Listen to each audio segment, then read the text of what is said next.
away we go on a Wednesday. It's a power ranking stand on business. Fun, stinking, loving Wednesday. James Westling, Ari Tepkin, Big 12 Radio presented by Modelo. Great to have you with us. We'll get some thoughts on the road from James Westling as he was at the Baylor Texas Tech game last night. Got home late.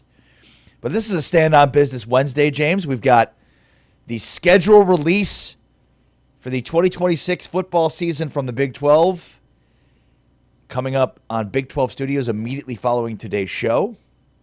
And we've actually got a game to release early before that thing goes official.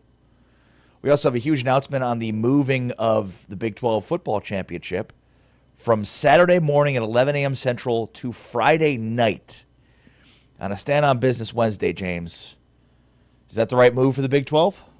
We are standing on business. We are diving right in, and I love it. I mean, it's a Stand on Business Wednesday, James. What are you assuming here? We're going to beat around the bush for 25 minutes?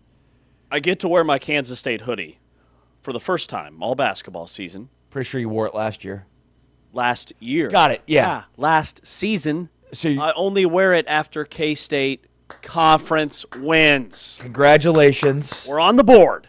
Never thought they would do it, but anytime you get a home win against a team 120th in the net, you got to celebrate. You celebrate. You celebrate. You go hard. Big win for the Cats last night. Also barely survived. I don't know if you saw the end of that game. Utah could not buy a free throw make. It was kind of bad. Why can't teams make free throws? Like, a lot of teams in college basketball are really struggling from the line. I saw Baylor last night start 8 for 16 from the foul line. I remember people always be like, well, they should practice more. Like, you think they're not? You think they're like, yeah, let's just not practice free throws. Like, I know teams that will sit at the end of sessions and wait until guys make 100 free throws. Yeah. It's the difference between in practice and in a game that's between the years that kind of plays a significant role in it. Yeah, teams definitely still practice free throws a lot. I also think the evolution of the game where kids are growing up shooting layups or threes, that 15-foot range, you just don't take as many shots, whether it's in-game, in rhythm, or at the foul line. That part of the floor is just a lost art, and I think it shows up at the foul line a lot of times. JT Toppin is a fantastic player. He's going to be a high-level pro, but he struggles from the line, and a lot of it has to do with they're kind of changing his shot, and so he's rocking back on his free throws rather than leaning in, which is, to your point, a lot of it's mental and form and those little things, but for the most part, like, it's not just him. Everybody is struggling across the board in college basketball. Teams just don't shoot 80, 85% anymore from the line like they used to. By the way, you said a second ago that JT Toppin will be a high-level pro. I'm not so sure about that. Okay. He's got a tailor-made college game. I'm not sure. Like, he to me, he feels like a guy that more of a high-level college player. I mean, he's making whatever he's making this year. Like, he's probably going to maximize his total value in college. Maybe he'll be a European player. I don't see it as a pro. I mean, missing free throw, like, you're not going to get looks like he gets in the Big 12 in the NBA. He's about 6'9". In the NBA, a 6'9" 4-man is an undersized 4. That's the only thing that gives me any hesitation. Texas Tech plays a lot like an NBA team in terms of their spacing, and he's really good in the post, not just scoring the basketball, but he's an excellent passer. He has great court vision. He does all the things. He's the best screener, maybe in the Big 12. Like, that's a little thing that NBA teams look at. Yeah, good point. I'm worried about his lack of height, and that's it. That's my only thing. I think he'll get better with the free throw shooting. Like I said, he actually shot better last year from the line. You think he'd be a two-way player in the NBA? Two-way player? Like, he could score and be a major defensive piece? Oh, yeah, definitely.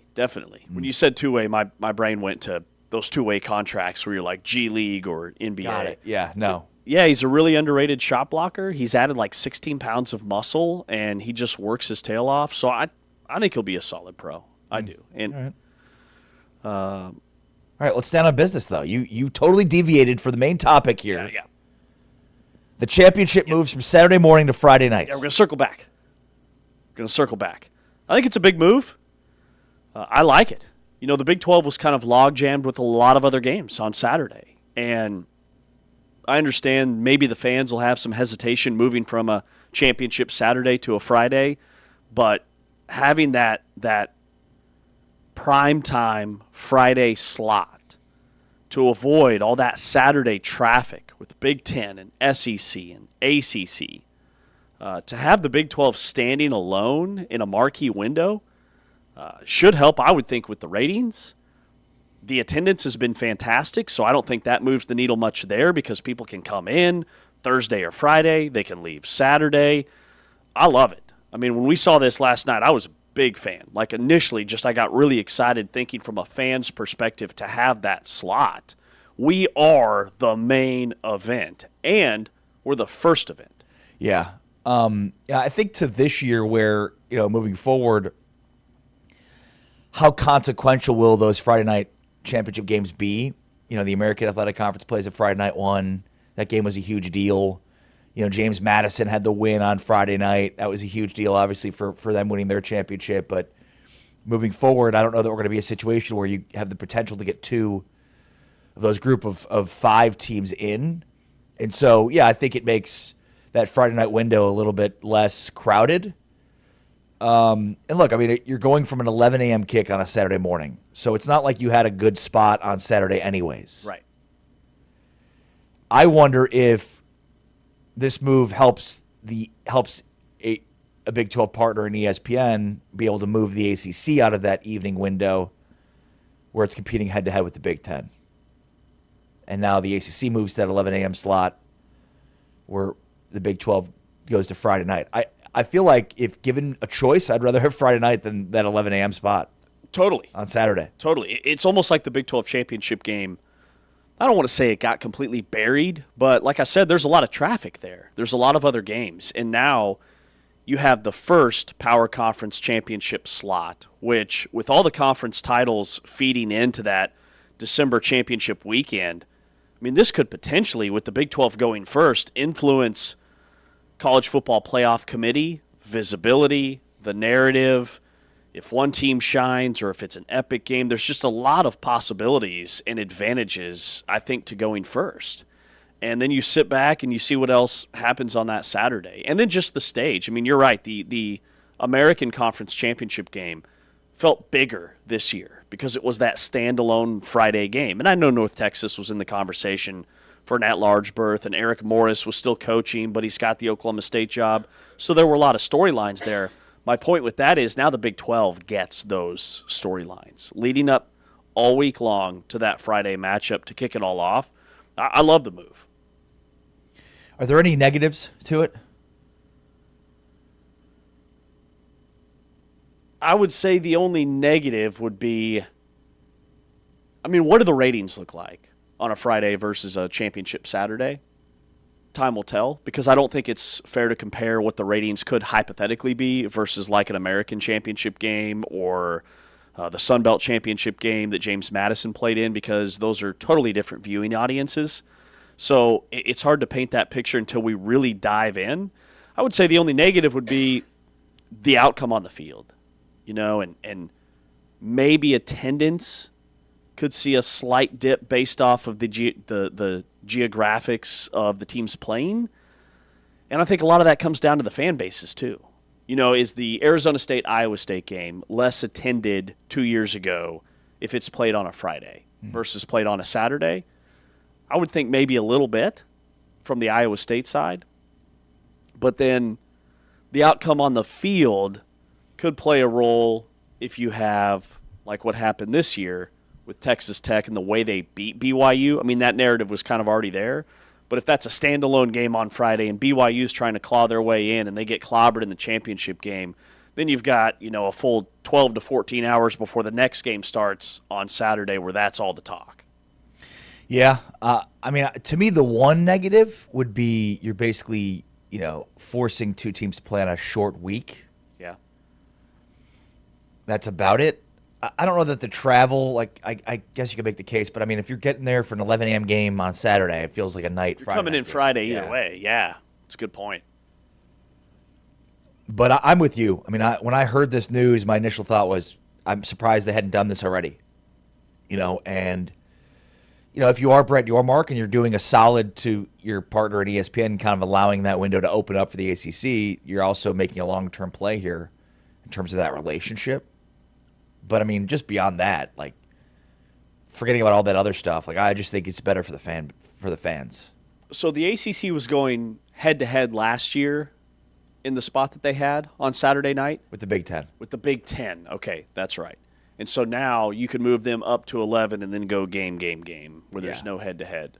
So it is an assist, definitely, for ESPN. That's a really good note. And I'm trying to think, like the SEC championship is a 3:00 start. So like they're basically not going to have a game that night unless they want to shoehorn one of their lesser champion. Maybe that's where they move the American Athletic Conference championship. I don't know. It'd be weird to kind of put like a non-marquee Saturday night game in there. Yeah, they could move the American, or they could spend that Saturday night doing essentially selection show breakdowns. I mean, ESPN College Game Day is such a big deal in sports. I think you could put like a college football final in that spot where you've got coaches and analysts and studio hosts breaking down what's taking place Friday, Saturday, that I think would get a really strong viewing for people that maybe weren't able to sit down and watch football all weekend long. The short week, yeah, that's a good point too. I mean, you get that late in the season, injuries start to pile up. Everybody's going to be playing the Saturday before because that's such a prime time window for just the college football landscape, so you certainly don't want a late season bye. But I definitely think there's way more pros than cons to this move. All right, so we made the announcement earlier, but the Big 12 will officially make its football schedule release coming up at 11 a.m. Eastern, 10 a.m. Central. And just taking kind of a gander at some of the sort of interesting potential matchups or the interesting matchups we're going to get. I mean, the top two teams of the Big 12 last year, Texas Tech and BYU. So here's Texas Tech's Big 12 schedule, at least from a who they play standpoint. We, again, don't have the official dates of these games, which will be released at 10 a.m. after our show. But at Baylor, at Cincinnati, at Colorado, at Oklahoma State are the road games of the Big 12 for Texas Tech. Arizona State, TCU, Houston, West Virginia. Which game most excites you on Texas Tech's schedule next year? By the way, they play Oregon State, Abilene Christian, and Sam Houston out of conference. So they don't play BYU. Correct. Because that's the first game that you go to, right? Because they played twice this past season. Will they meet again in the Big 12 championship next year? TBD. They also don't play Utah, whom they beat last year. And the scheduling matrix looks very different because when the Big 12 did this in 2023, they did it for 24, 25, 26, and 27. So they did 4 years. So you've got 24 and 25 kind of bracketed together. And then everybody's schedule changed pretty significantly for 2026 and 2027. So that's why I'm so excited for this special and to see who everybody's playing and the dates and the way it all lines out. When I look at Texas Tech, I would probably lean – they're just a monster at home, but I'd probably lean Texas Tech, Arizona State in Lubbock, Texas Tech, Houston in Lubbock. I mean, their road games are Colorado, Baylor, Oklahoma State, and Cincinnati. Coming into the season on paper, if you're playing 4 road games, that's another thing. They've got 5 at home next season. Now, that's a pretty friendly road slate, I would say, right? Yeah. It's interesting they play Arizona State again because they played last year. That was the one loss for Texas Tech. Mm-hmm. By the way, BYU plays road games at Kansas, TCU, UCF, Utah next year. They also play Arizona State, Arizona, Baylor, Iowa State, and Cincinnati at home. And then out of conference, they've got Utah Tech, Colorado State, and Notre Dame visiting Lavelle Edwards. Notre Dame. Cannot wait. There's like 13 primetime marquee Big 12 non-conference games against Power 4 opponents that are going to be bangers. And I know BYU Notre Dame's probably the headliner. I haven't looked at who everybody else is playing in the non-conference. But then I also always look at like who are the teams that get more home games than road games. Because when you play a 9-game league schedule, you're either playing 5 at home or 4 at home. And the teams that have the more home games this year are Arizona, BYU, Texas Tech, TCU, Iowa State, West Virginia, and UCF. Where West Virginia and UCF were two of those teams that played 5 games on the road, both teams that really lean on that home field advantage and environment. So 2 potential sleeper teams. Like we're doing our tracker portal stuff, transfer portal tracker stuff here on Big 12 today, and I'm in my head trying to kind of highlight who could be potential sleeper teams for next year. And then the schedule's like one more layer to that, right? Because you see those teams that are going to have more home games. Yeah, and coming up later on in the show, we'll give you the official first Big 12 matchup of the 2026 season. So stay tuned for that. And just as a tease, it includes one team that played in the Big 12 championship this past year. One team that played in the Big 12 championship game, so it's BYU or Texas Tech. There you go. You've narrowed it down. I've narrowed it down. I've got 2 out of the 16. Look at you knowing who played in the Big 12 championship this year, even though you weren't there with us for the pregame show. That's still lingering. That's still lingering. That's a burn that will never heal, my friends. Here's my thing. Will the Friday night game make it more likely that you'll end up going next year? Yeah, it should. My hope is that I beat you down so much over the course of the next 6-7 months that you don't have a choice. That you just know, like, I don't want Ari to keep doing that, so I just got to do this game regardless. Guys, championship weekend, I'm off the table. I have one place to be. Friday night. That's right. I hope that's the case. I don't even know BYU Wisconsin basketball. Was that even a good game? Big 12 radio, Big 12 today. Busy show on a Stand on Business Wednesday. Great to have you with us. Norm Roberts, the Kansas assistant who just watched the Kansas team knock off Colorado last night at Colorado in a similar spot to Norm Roberts a couple of years ago with Jock Vaughn taking over on the bench. So we'll hear Norm's thoughts on what it was like when he had to take over for Self. A little bit different circumstances. This is the regular season. That was the Big 12 Conference Tournament and then the NCAA Tournament. That's coming up in about 20 minutes from now. But let's get into the Tuesday night slate of games last night. Some really good games, some blowouts, and some incredible performances. James was courtside for one of them. We'll get into all that next. This is Big 12 Today, presented by Modelo, heard on TuneIn, watched on Big 12 Studios.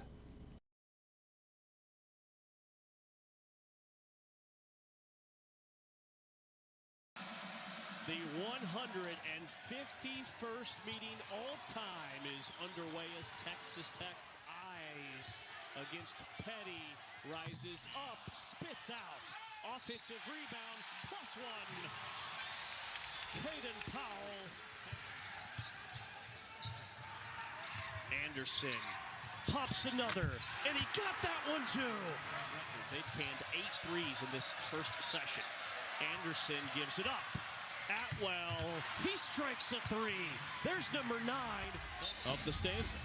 So as a player right now, James, you see 2 quick fouls in 40 seconds. You have to adjust. Watts, a 3, short. Offensive rebound. Watts left alone underneath.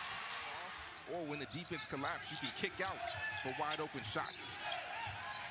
Penny pulls the trigger from the top. His 3. But Brian is a guy that's more than capable of earning minutes.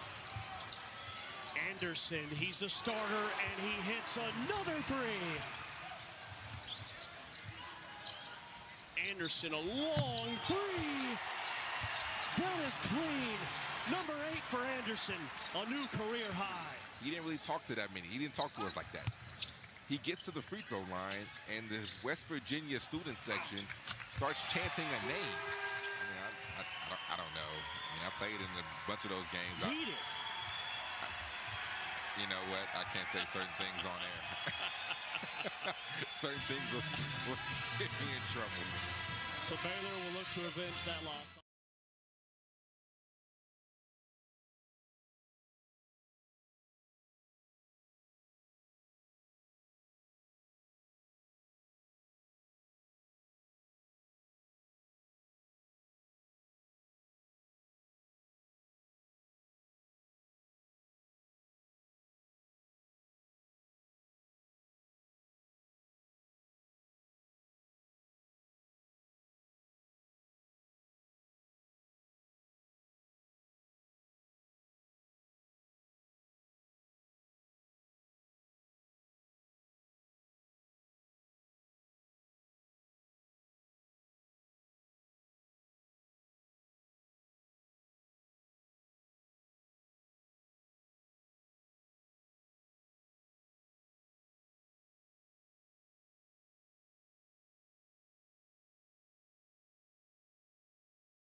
a Stand on Business Wednesday. It is a schedule release Wednesday. And when you're sitting next to Fran Fraschilla, Football offseason isn't here. James is just heating up. We get the schedule release following this show on Big 12 Studios. To find out where you can get Big 12 Studios, go to big12studios.com. But Tubi, Roku, Amazon Prime Video, YouTube, just some of the platforms in which you can get Big 12 Studios. And again, the schedule release show coming up following this show at 10 a.m. Central, 11 a.m. Eastern Time on Big 12 Studios. Of course, you can always listen to us on TuneIn with the TuneIn app. Make sure to download the TuneIn app and search Big 12 Radio. Make sure to heart the channel there. And that way it shows up each and every time you open up the app. The game of the week this week, Texas Tech's on a heater right now. They've won, well, at least a couple of big-time games in a row here. Is it 2 straight overall, or have they won more than that? No, they've won 4 in a row. 4 in a row. Yeah, they've won 4 in a row. But 2 very impressive wins of late. And they get Houston at home on Saturday. That's a 5:30 Central start, 6:30 Eastern Time, and you can catch the broadcast on Big 12 Radio on TuneIn. Let's start right there, James. The game you were at, you took the trip down to Waco from Dallas last night, called the Baylor Texas Tech game with King McClure. Did a great job. Though I will say the Kentucky Derby look was an interesting look. You look phenomenal as always. But it was what do they call that? Is that a paisley suit? Is that what that was? I'm not sure. It was a pale blue, I would say. Stripes. Yeah, kind of like a crunchy look. Yeah, just a little more spring vibe. Just wanted to, keep it light. It was definitely spring. Live, laugh, love. Bet the mortgage on checkered silence. Prestige worldwide. Ride that horse all the way.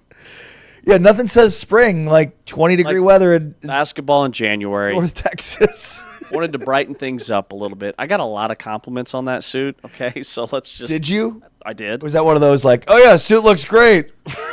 No. But it looks good on you though. No.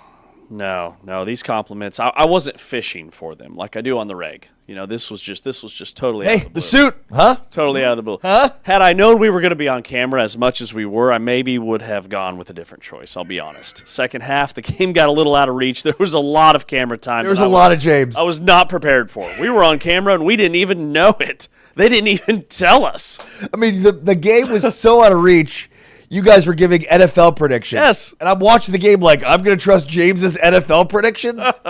Hashtag fade James on his AFC, NFC. Google's during commercial break, Drake May passing stats. Who is Broncos quarterback? Now, you knew that one because you're Seahawks defense. Yeah, we knew that was going to happen at some point during the show. I did look up and was like, why is James constantly on my TV? Like, is there a game on? That's amazing. Yeah, the best part, we had no idea. We had no clue. Like, we usually do an on-cam at the top. We do one at the half, and they're really brief, like 30 seconds. And then the second half, the game got out of reach, and at some point, the producer pops in our ear and says, yeah, you guys are on camera while King's telling this story. And I look down at the monitor, and it's just like, bam, there we are. And then apparently several other times, which we were not notified for the rest of the game. So that wasn't.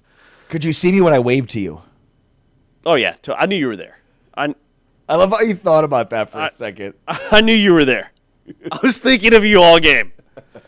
I was with King, but I was thinking of you the entire time. My wife walks in. She's like, are you waving to James? Maybe he could see me, okay?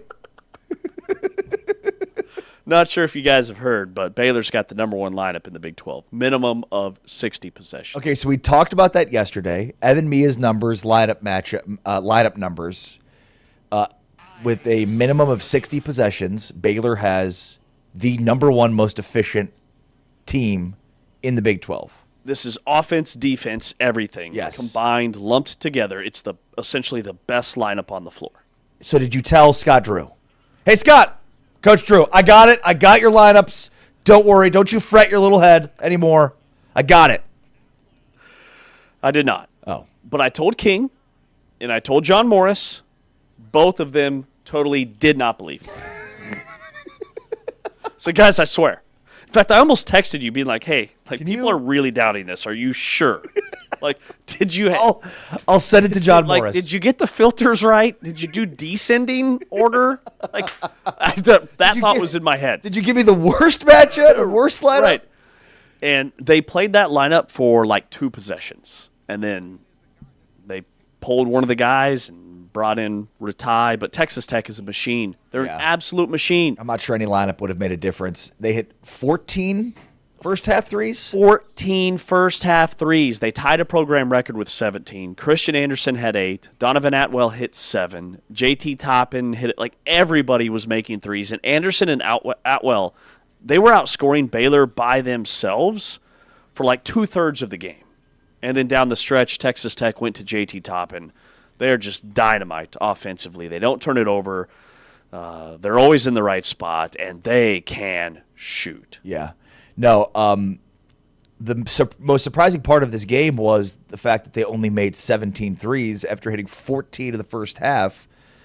And, the biggest surprise of the night was that they got 7 threes from Donovan Atwell in the first half.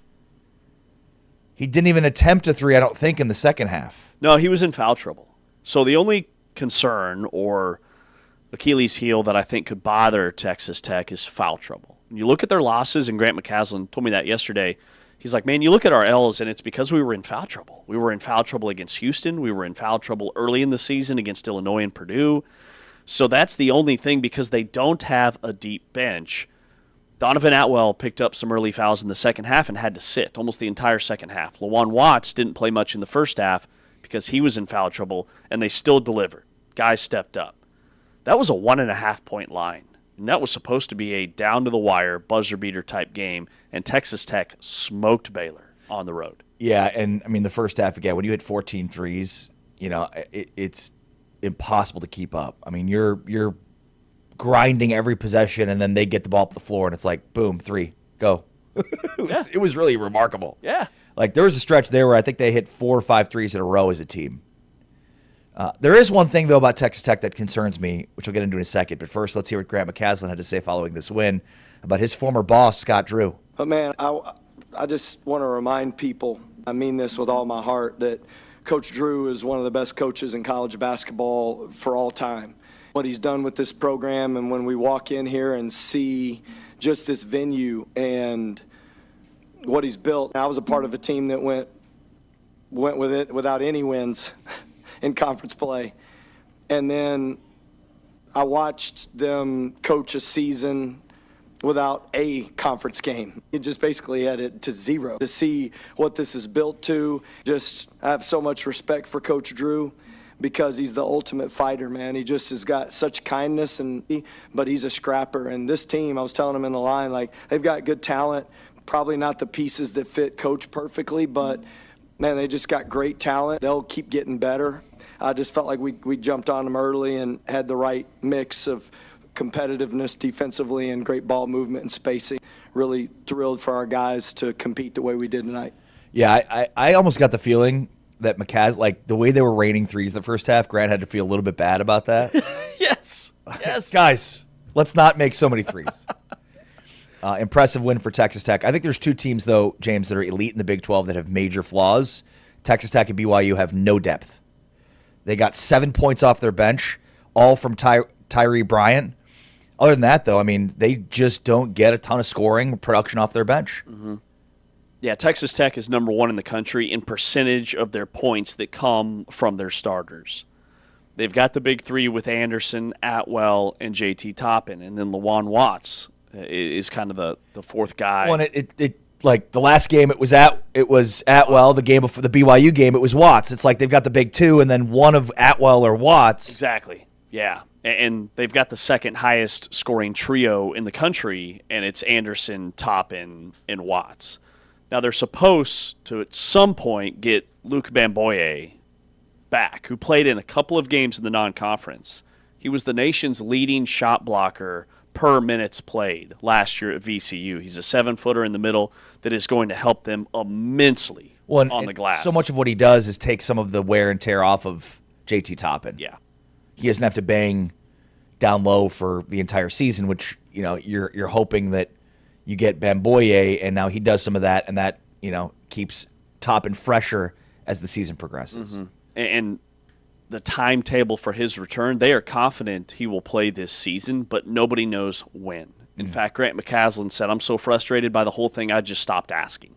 I've stopped asking him. I've stopped asking the team doctors. When he can play, they'll tell me, hey, he's good to go. Because he practices, like he's out there. It's a lingering thing, and it's like he's right there ready to go, but he just can't quite clear whatever that last hurdle is.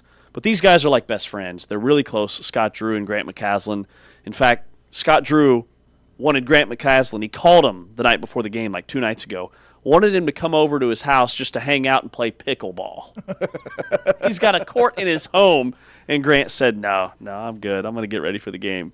Scott's like, all right. That's just the kind of guy that he is. Impressive win last night for Kansas against a Colorado team that's sliding. They've lost 4 straight now, Colorado, and 6 of their last 8, including losses to Stanford, Northern Colorado, Texas Tech, Cincinnati, West Virginia, and now Kansas. The story going into this game would be who'd be the head coach, the interim coach, if you will, while Self sits with an illness that he had to be, at least have some medical intervention for. But Kansas goes and gets a 75-69 win, and this win looks a lot like the previous 2, which is really good news for Kansas. They defended very well, and then they weren't overly reliant on Darren Peterson. Peterson had 16 points. He turned his ankle at one point in this game and still played down the stretch, which is something that Jacques Vaughn mentioned following this win for Kansas. We talked about at the end of the day, can we leave this with an empty tank? And so that you leave everything on the floor for your teammates. And he tried to do that tonight, and the bank was open. Late night ATM withdrawal. Yeah, Peterson hit a late 3 off the bank that was huge. KU was up just 1 and then held Colorado scoreless for a 3-minute stretch. And then Melvin Council finished this game. We think about coming into the season, who would emerge for Kansas, and would it just be Darren Peterson? Well, I mean, Melvin Council is a finisher. He had 10 points of his 18 in the final 5 minutes of this basketball game. He is becoming one of the best guards in the Big 12. And he's not getting any credit for the development and the surge that we've seen from him on both ends of the floor, because he might be the best on-ball defender in the league. He has tremendous instincts. Great length, obviously. That stretch where he drove in, he gets a layup. Then he steals the inbounds pass. Just a heady play. Just all instincts. Pure, the KU wasn't pressing. He steals the inbounds, goes back to the basket, lays it in again.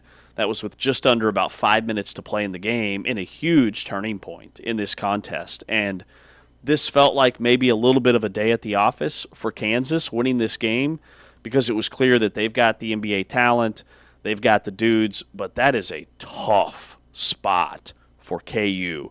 A late night tip, Tuesday night, altitude in Boulder, a fired-up Colorado team backed into a corner, needs a win to stay at 500 in Big 12 play, and Kansas gets the victory. This is a game that going in, if we were making picks, I would have picked Colorado because of the spot.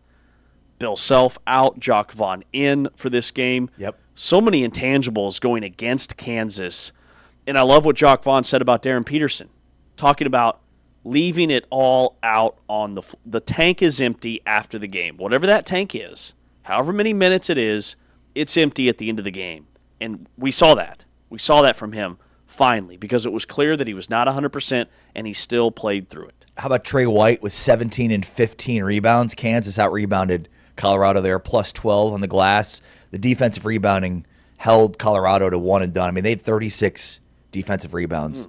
So that was clearly an emphasis. They cleaned up, did not want to give Colorado second chance opportunities, and that was the case for Kansas. Elsewhere last night, TCU gets a big win over Oklahoma State, 68-65 in a game that Oklahoma State completely pissed away.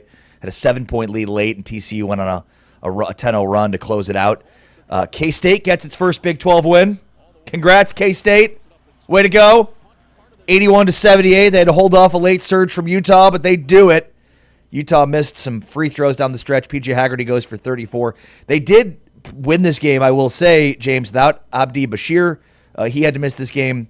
So too did McGriff. So, key injuries for K-State, and Haggerty did what Haggerty does, which is score a ton of points. And, Kansas State just did enough to win this one. Yeah, that's the silver lining for K-State is that without Bashir, I would have thought they don't win any game. I don't care who they're playing. And the guards from Utah with Brown and McHenry, one of the top 7 scoring duos in the country in the backcourt. Like, there's only 6 other teams in college basketball whose 2 guards have scored as many points as those 2 at Utah. So without Bashir, I would have leaned Utah in this game. So Kansas State getting the win, finally getting off the schneid. The last winless team in Big 12 play was nice to see. I feel for Oklahoma State, TCU had to have that. Like, TCU had to have that game. It's at home. You've got a gauntlet of a schedule coming up. Protecting your home floor is so important in this league. But like you said, a missed opportunity for an Oklahoma State team that record-wise, they're on the outside looking in. But I think talent-wise and the way they play, they should be a tournament team. You know, I watch them, and I still think they're really good, but their record in Big 12 play would not say that right now. And you've got a lead like that on the road, that's just an inexperienced roster. Yeah, and finally, Iowa State punks UCF 87-57. Here's Iowa State taking out its frustrations of 2 straight losses on UCF. Joshua Jefferson, 17, 10, and 12 assists, his second triple-double of the season, which is an Iowa State record. And he didn't have a single turnover. A turnover-free masterpiece from Joshua Jefferson. Momcilovic was more comfortable back at home. He hit 4 threes, a 30-point spread in that one. That's what Iowa State does. When Iowa State is angry and they're playing at home, that Hilton Magic comes alive. They built an early 18-point lead. UCF shot below 37% from the floor, so Iowa State was nails defensively. This is what we saw prior to the 2-game skid from the Cyclones. Yeah, well said. All right, Norm Roberts, the former Kansas assistant coach who, in a similar spot to last night, had to take over for Bill Self. We'll hear his perspective on that, plus his thoughts on the games last night. This is Big 12 Today with James Westling. I am Ari Temkin. We are brought to you by Modelo, heard on TuneIn, watched on Big 12 Studios.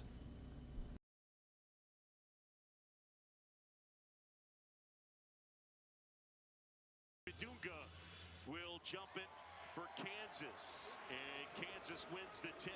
When you play against Kansas and you're going to guard him in a zone. And when you're sitting next to Fran Fraschilla. And I will call it out when I see it, for sure. Here's Kelso flipping it up. That misses. Tiller, rebound, puts it home.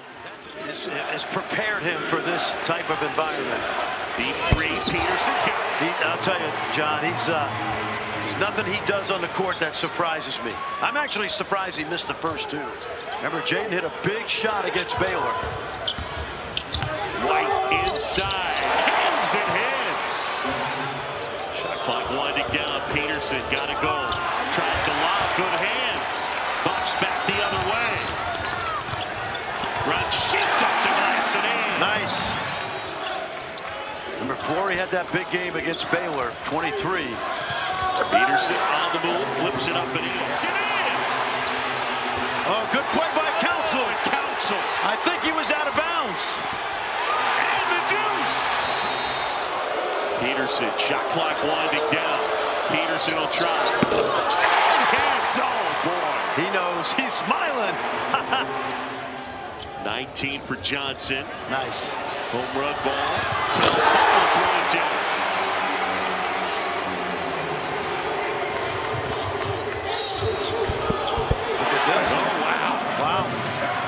Crazier things have happened.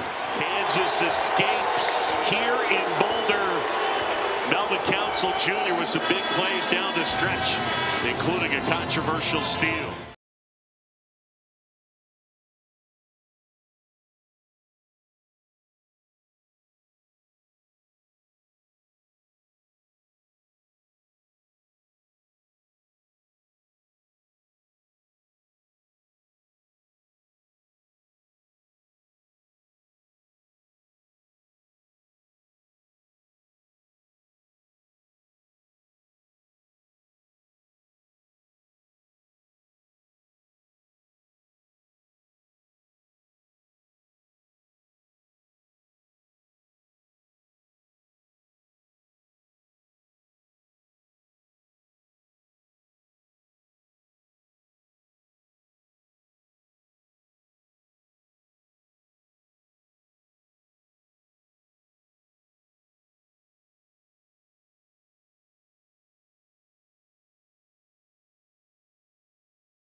12 today, heard on TuneIn, watched on Big 12 Studios. We are presented by Modelo.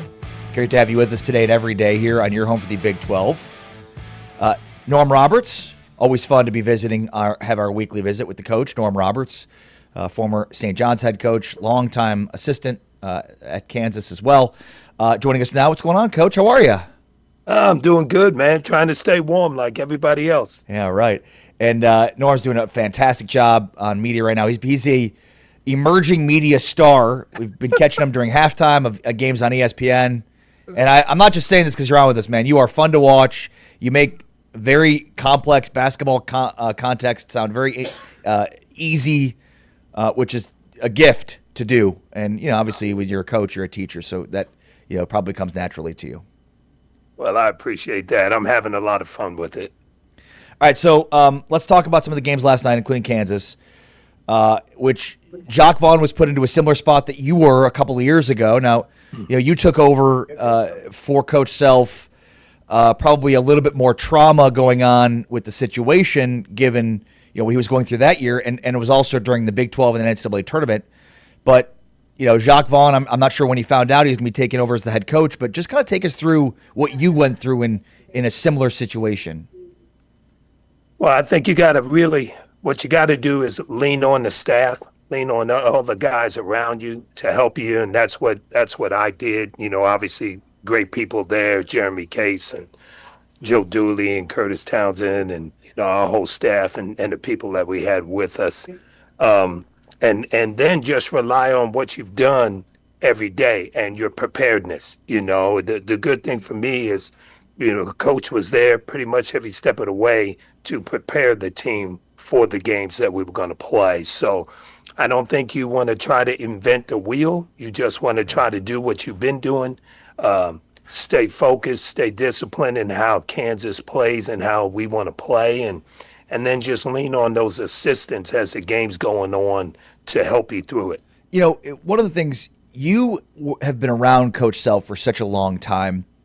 Sometimes you say things in a way that remind me of Self. This is Jacques Vaughn's first year on staff. So I would imagine your messaging to the team at that point was fairly similar to what Bill Self's messaging would have been, because you had been there for such a long time with him. I mean, how do you reconcile those things with Jacques being kind of like, does he have his own messaging there because he's maybe not as familiar with Bill Self as you were in that situation? I don't know if he changes the messaging because, obviously they've been through quite a few games, 18 games, almost 20 games. So he's kind of seen how Coach has operated. You want to stay in that same vein. You want to talk in that same rhythm with the guys. Obviously, Jacques is a very, very experienced coach. Now, he knows he's dealt with pro players. He's dealt with different situations, tough situations too. So I don't think there was anything that made him or surprised him in that situation. I think Jacques just handled it the way he would handle a game, and just lean on the staff and lean on the players too. Lean on the players to be focused, to understand we got a job to do. Let's focus in on what we have to do to win this game.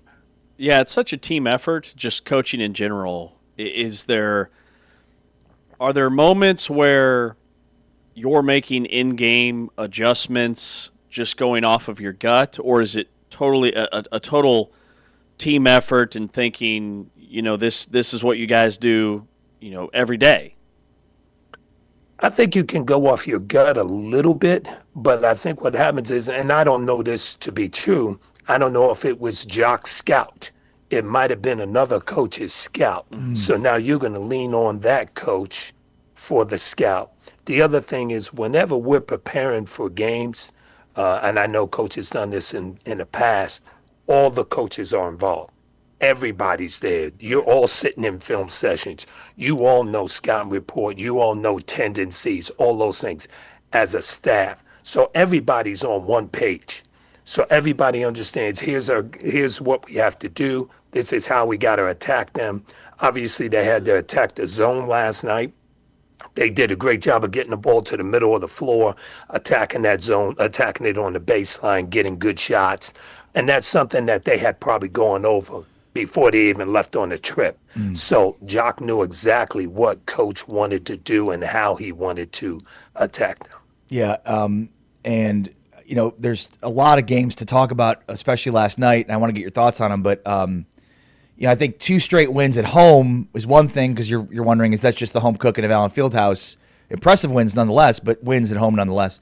To go on the road late night against a team that's been pretty good this year in Colorado, I thought it was an impressive win. And to me, it's the theme of what we've seen these last 2 games. They're like the first 3 Big 12 games, Kansas was not defending at the level they were defending it in the non-conference. Now they're back to defending at that level.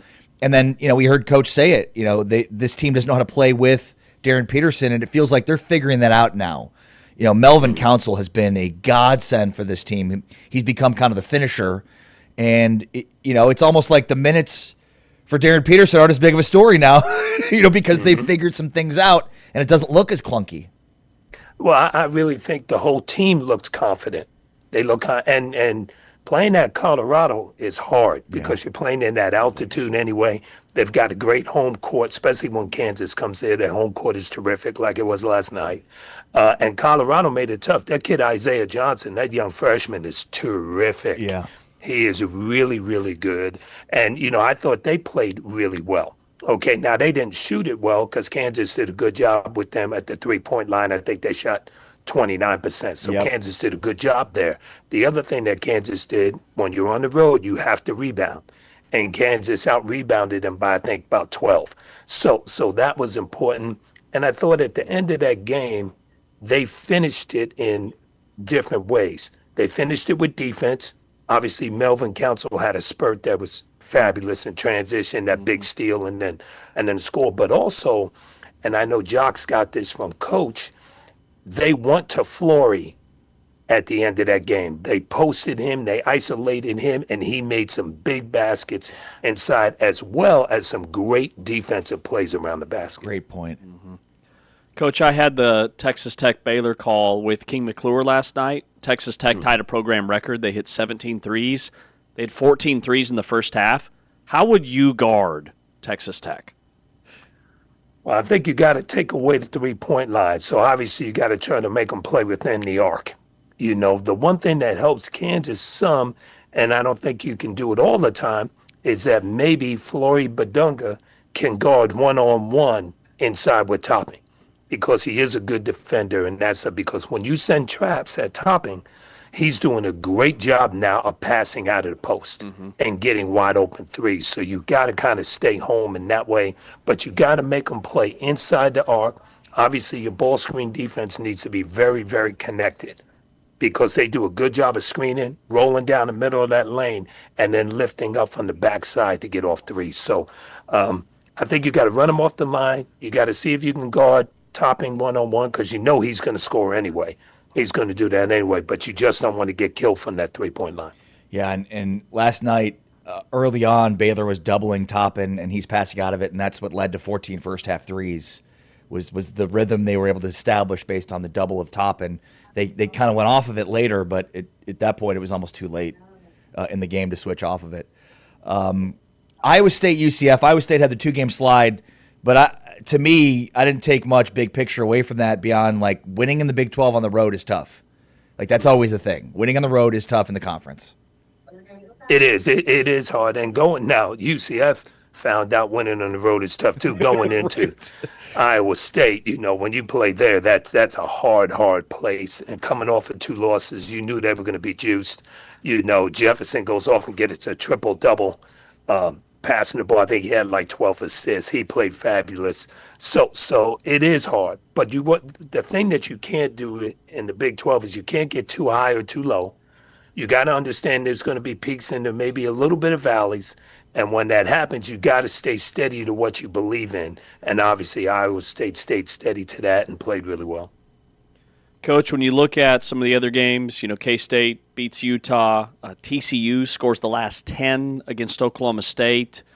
What kind of a night was it collectively for the league and protecting your home floor, which TCU and Kansas State did, albeit K-State against a 1-4 Utah team coming in. And TCU's win over Oklahoma State, I think, was a must-have for the Horned Frogs. Yeah, because they have been playing really good, TCU, but just coming up short and everything. And that probably was a real good victory for them. What happens on the road, when you play on the road, it's going to come down to the Jimmies and the Joes, not really the X and the O's. It's going to come down to guys making a play. The crazy thing for Kansas, Darren Peterson makes a backboard three, but that was a play. That was a huge play. Melvin Council steal, a huge play. And when you're on the road, guys have got to make plays in that last 3 or 4 minutes to get you over the hump, because it's so hard to beat somebody when they're in their home and they're comfortable and they're making shots and making plays. Norm Roberts, former Kansas assistant, former head coach at St. John's, now doing great work for ESPN and in Field of 68 and college basketball media. Norm, thanks so much for your time as always, man. Be well, and we'll talk to you next week about Kansas State, which is this weekend. It'll be heated. There's no doubt about that. Take care, Coach. Thank you. Thanks Norm. Guys. See ya. Is it 3 straight wins for K-State at home against Kansas? Yes. Jerome Tang has not lost to Kansas in Manhattan. And 2 of those 3 wins were teams that didn't make the NCAA tournament. Does the streak come to an end on Saturday? Better. That's James Westling. I'm Ari Tepkin. This is Big 12 Today on Big 12 Radio. So much to get to, including our power rankings. It's a Wednesday, and that means it's time to power rank. And I think there might be some shakeups in that top 5. Shake and bake? We'll shake and bake. That's next. James Westling, Ari Tepkin. We are presented by Modelo, heard on TuneIn, watched on Big 12 Studios. Here are the top plays from this week's Newcomer of the Week.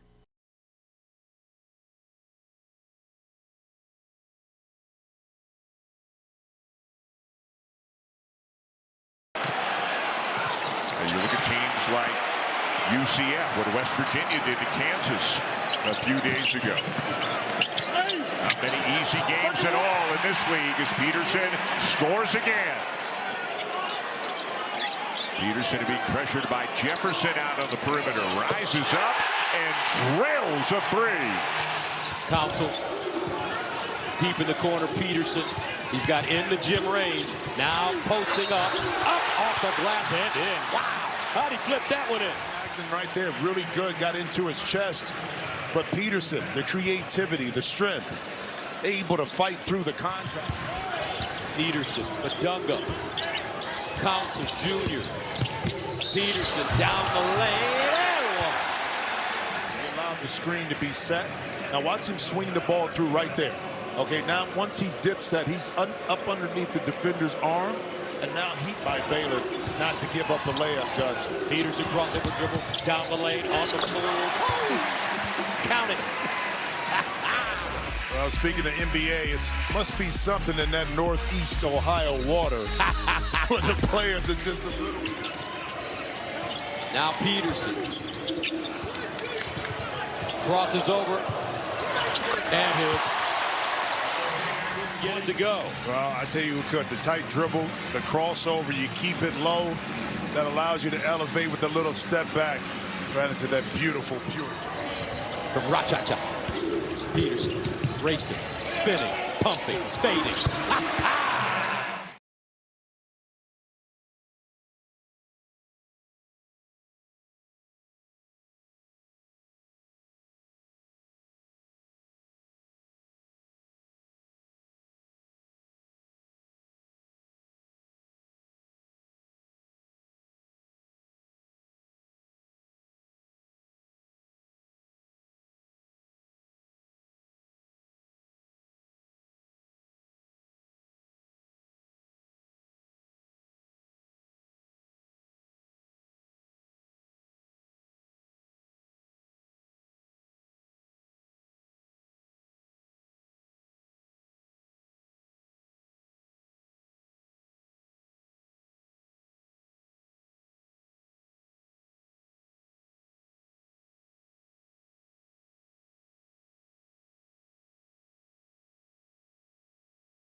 James, happy birthday! Oh, thank you. Is your birthday today? It's not, but I see what you did there, and I like it. What did I do? You wished me a happy birthday so that I could say it's not my birthday and highlight my age. Oh, well, your birthday's coming up. Yeah, it's coming up in like a month.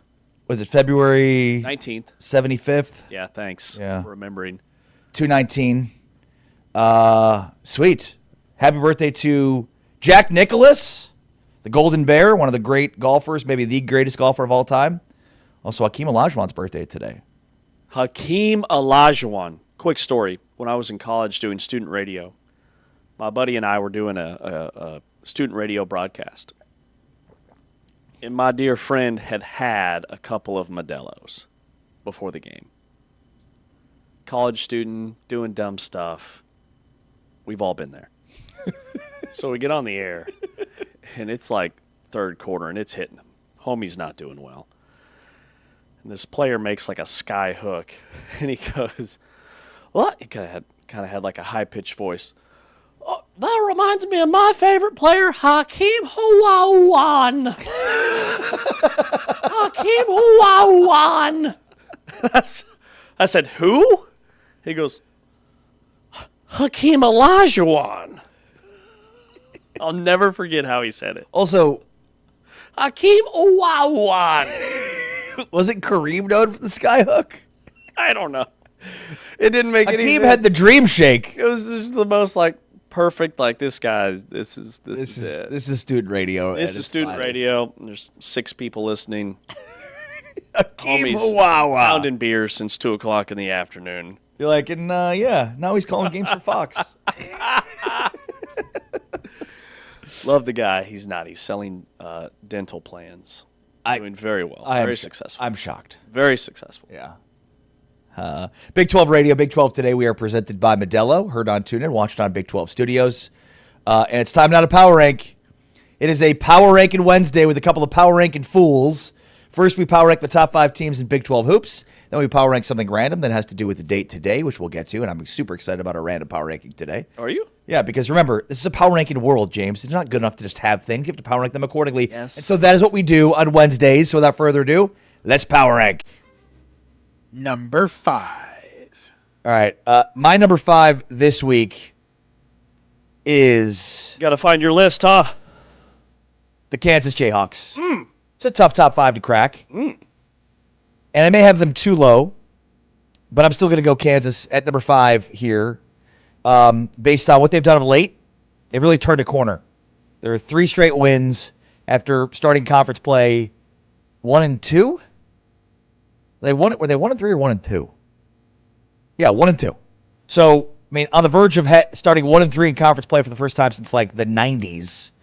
They've rattled off 3 straight. They're 4-2. They're very much in the thick of it. And it's not just that they've won 3 straight, it's how they've won. Defense. They've been an elite defensive team all year. Started off conference play not so hot on defense, but have turned the corner there. And I think they've finally figured some things out in terms of playing with Derek Peterson. Yeah, can't wait to see who of these upper echelon teams you're leaving off your list today, because I don't have Kansas. I've got Iowa State at number 5. Now, Interesting, they played knew you were going to say that. head-to-head, and one team won and one team lost. That's fair. But it was in Allen Fieldhouse. But they played, They did play. and then one team won and the other Listen, team lost. Iowa State is still top 5 in the country in KenPom. They've got the number 8 defensive efficiency rating in the nation. They are a top 5 team in the nation, according to KenPom. So having the number 5 in our Big 12 power rankings might even be too low. They looked like a machine last night, shot the ball better, didn't turn it over. Joshua Jefferson with a triple-double. I think he's one of the most underrated stretch fours in the country. I've got Iowa State at number 5. Number 4 for... Oh, go ahead, sorry. Number 4. Number 4 for me is the BYU Cougars, 16-2, 4-1 in Big 12 play. They're top 15-ish in the net, 4 quad 1 wins, with an impressive non-conference resume. Obviously, as we've discussed, Wisconsin, Clemson, TCU in conference. And look, I mean, they've got a big 3 with Richie Saunders, AJ DeBansa, and Rob Wright. They probably could use more depth, but beyond that, if we're looking at overall resume strength, the metrics, BYU checks a lot of boxes. They're number 4 for me. Yeah, I've got BYU at number 4 as well. they've got the highest scoring trio in the country with DeBonsa, Saunders, and Wright. Keba Keita, they need more from him. Maybe offensively, he's only averaging 6.9 points per game, but he's averaging 8 rebounds per game. He's only 6'7". I get a little bit worried about teams on the interior against BYU. 6'7". Well done. But DeBonsa, when you need a bucket, he's the guy. I know they lost to Texas Tech, but remember, they were up by 9 with 8 minutes to go, so they were the better team for about 32 minutes before it all fell apart on the road. Yeah, by the way, that 6'7" has jumped the shark in my house. I mean, now we're like, if there's 6:17 left in the game, it's 6:17. It's like it's not it. It's got to be 6 and 7 consecutively. There's a 1 in between there. It's not 6-7. Dude, it's one of the weirdest phenomenons of my lifetime. I don't understand. Well, it's two numbers. It's the official I've gotten too old. Where like I don't like things that I don't get, because that's how I feel. I don't get it and I don't like it. There's nothing to get. Like, there's nothing to get. It's just a thing that is caught on because a couple of TikToks and it went viral and now everybody's doing it. LaMelo Ball. Yes. Involved. Yes, a ball. Yeah. When I was a kid, the number was 69. Like what are we doing here? Yes. Number 3. Thank you. Thank you. Sneakers didn't take off for the Ball family, but 6'7" definitely. This is where I've got Texas Tech, number 3. They're hot as a pistol right now. Hottest team in the Big 12. Playing like the upper echelon team that they should be. Another team, as we've discussed, that has maybe depth issues, but I think they've got kind of the blend of like best wins, great resume. I mean, they beat Duke, for the love of God. So, I mean, that's an early season great win on their resume. The dominant win last night over Baylor where they hit 14 threes the first half. I mean, they're an offensive machine. Christian Anderson and JT Toppin, and then one of Atwell or Watts. When they go off, they're really tough to beat. Texas Tech, number 3 for me. Yeah, I've got Tech number 3 as well. They've got the second highest scoring trio in the country. JT Toppin and Christian Anderson are next level. Christian Anderson shooting the cover off the ball. Also, he's one of the top point guards in the country in assist-to-turnover ratio. He doesn't play like a rah-rah guy. He doesn't really have that dog in him from time to time. He's just always calm and cool and collected. And I think just his personality is why more people aren't talking about him. That and his name. Christian Anderson? He just has such a basic name. What does his name need to be? I don't know. Just something a little bit more like out there. It's just such a basic, like 2 very common names. Darren? Or AJ? Or Robert? Yeah, but DeBonsa? Like there's some bounce to that. All right, that's fair. Well, all he did is hit a career high 8 threes last night for Texas Tech. Maybe you should change his name to CH apostrophe Yeah. RYSTYN. A little pasta in there, you're good. Yeah, totally. Just kind of really mix up the spelling. That'll make him stand out a little bit more. I can't wait 5 years from now to talk about JT Toppin being an NBA All-Star, and I'm going to give you a big dose of I told you so. I told you so, Artie. NBA All-Star. NBA All-Star. Mark the tape. That's a bad take. Number 2. Number 2, I mean, not much drama here, right? Or is there? No, there's not. Houston Shut number the front 2. door. Houston number 2. Yeah. 17-1, 5-0 on the Big 12. They're good. They're real good. They play defense. It's amazing to me that they returned 3 players from last year's national championship runner-up team, and their best player is a freshman. Kingston Fleming, I mean, he is rocketing up the draft boards. And I mean, he wasn't even Flemings and Sinak were the 2 guys that we talked about, but I feel like more was made about Sinak. He's been incredible. Houston number 2. Yeah, he's a baller. He's a baller, no doubt. And all that talk about Houston and their developmental program, and they don't get the 5-star guys. They had the number 2 ranked recruiting class in the country. These freshmen are no longer freshmen within Kelvin Sampson's system. Also, Ari, they have 7 guys on their roster. 7. 7 guys who were top 80 recruits out of high school. Many of these guys are sophomores or juniors, or in the case of Milos Uzan, a senior, and they're only going to get better. Even today, they could win a national championship. The national champion's going to come from this league. Houston, number 2. Number 1. Who would this be? Number 1. Would it be Arizona? Does that make sense? If Houston beats Texas Tech in Lubbock this Saturday, would they leapfrog Arizona? Who does Arizona have this week? I don't know. I just mean in our power rankings. No, I know. If Arizona wins. Let's just say they win. They play Cincinnati at home. I mean, they're undefeated. So I know no. that. I know they're undefeated. So no. They're 7-0 in quad one games.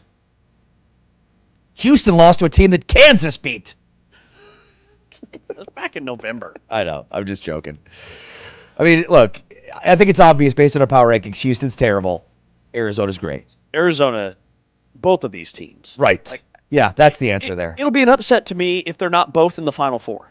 It'll be a shocking NCAA tournament upset, whoever they lose to, if both of these teams are not in the Final Four. And if Houston doesn't get a 1 seed, it's a disservice to college basketball because the committee's not watching. They're talking about them maybe being a 2 or even a 3 right now. Like, get out of here. That's bananas. Do you even watch? Do you know ball? Bro, do you even Do ball? you know ball? Non-ball knowers. That's the only thing holding Arizona back is they just haven't played anybody yet in the Big 12. They haven't played BYU. They haven't played a Houston. They haven't played a Texas. How many teams are 7-0 in quad one? Exactly. What They're are we still doing? dominant. They're Yeah, dominant. I don't care who you played in conference. They played 7 quad one games so far and won all of them. All right, what are we randomly power ranking today? The thing that you guys are randomly power ranking is today is the most comfortable things in human history. It's International Sweatpants Day. Oh, yeah. You guys International Sweatpants Day. Who doesn't love a great pair of sweatpants? The ladies love those gray sweatpants too, I've heard. That's what they say. Yeah. take it away. The word on the street. All right, so the 5 most comfortable things in human history. In your life. Yes. However you want to do it. I went with my 5 faves in my life. Well, you wouldn't go with things that are comfortable for other people but not comfortable for you. Yeah, it'd be stupid. Yeah. All right, go ahead. Number 5. Wait, sorry. Taman? Number 5. All right, number 5 for me is the oversized hoodie, like I'm wearing today, with only a fleece interior. It's basically a portable blanket with sleeves. I could fall asleep right now, and I wouldn't be the first person on this show to fall asleep during a show, if that happened. The oversized hoodie at number 5. Number 5 for me, heated car seats. There is nothing better. So my car that I have now has heated car seats. I've never had a car with heated seats before. So, like, when it's cold and I get in there and I'm freezing and I'm like, oh, I remember. I made it. I have a car with heated seats. Dude, you're big time. Boom, blast it. Big time. And then you're sitting there like, oh, this is comfort I never knew I needed. Heated seats. Heated car seats. Winners. Number 4. And the seats always warm up before the rest of the car? Yes. All right, dude, number 4 for me. Warm, fresh out of the dryer bed sheets. Ooh. Short window. They're only dry for about 10 minutes, but an elite experience. Those first 90 seconds, life is perfect. It's too low. Too low, he says. Number 4 for me is the hoodie, which I think you also have too low. I love your description of it. It is a blanket with sleeves. Now, you described the oversized hoodie. That's not oversized. That or your Designs of Sport creatine has you bursting out of that oversized hoodie. That looks reasonably sized. Looks more like a schmedium. It's pretty form-fitting in the sleeves, but it's oversized in the midsection. That's where I like to let it breathe. But a good hoodie makes you comfortable. You can put your hands in the pockets. It's great. I love it. Nothing better than a hoodie. Number 4 for me, hoodie. Number 3. All right, number 3 for me is more of just an experience. It's an experience of a lifetime. Rain outside, dark, overcast skies with 0 obligations inside. Give me some rain. The calendar's wide open. I ain't got nothing to do today. Happens maybe once a year, but it's fantastic. Comfort isn't always a physical thing. Sometimes it's psychological. Give me that rain. Give me nothing to do. I'm here for it all day. I would argue that it's all psychological. That the comfort is really just lives within you. Yeah. Well, the mind and the brain are 2 different things. Thank you. You're welcome. Thanks for clarifying that. I was confused. You know, it's interesting we're doing this time of year. I feel like if we did this power ranking in June or July, we may have different power rankings just based on the fact that it's cold outside. We're supposed to have a major ice storm this weekend. I cannot wait. Well, so that was my number 3. Is basically your number 2, or your number 3, but wrapped up with snow. Where like it might happen once a year, it might not. And the best part is the preparedness aspect of it. Yeah. If you're prepared, like I got everything I need. We got snow boots. We got snow bibs. We got everything. We have the food. We're ready to go. What is a snow bib? Like snow pants, the bib. Snow pants. But the bib is the bib? full snow pants that go up that are overalls. Are you going outside? Yeah. What do you do with snow, James? You play in it. Gonna do a little sledding? Yes. Absolutely. Are there any hills around here? Yes. Text me. On my street. I want to go. We sled down my street. Down your street? Yeah. It's just that the problem is we never buy sleds. And then every year around this time, we're like, we need a sled. And then you can't buy them. It's a supply and demand. Oh, I'm just imagining one of your kids like on their feet, just feet to the pavement, you driving, pulling them, a rope hitched up to the back, to the hitch on the bumper, just cruising. Yeah, that's what we do. Like skiing on the streets. It's totally what you would do. Number 2. Number 2 for me is it's a moment, all right? The couch, the recliner. It's the lean back moment. That split second when gravity takes over, legs up, back settles in, remote nearby, game over. Game over. So the couch / recliner, whatever your preference. Do you have a preference? You a couch guy or recliner guy? Depends. Do you have a recliner? Do you own a recliner? No. We don't either. I need one. It's a void. It's a Huge. giant hole in my life. Huge. I love a good recliner. Who doesn't? Oh, man. Yeah. Lazy boy or nothing. Mm-hmm. All day. Give me lazy boy or give me death. USB ports in them now. Yeah, but now you need USB-C. It's super obnoxious. It's like I have all these things with USB ports. It's like, well, you're out of luck. It'll make right. Why none of the cords take them? Why did we need USB-C?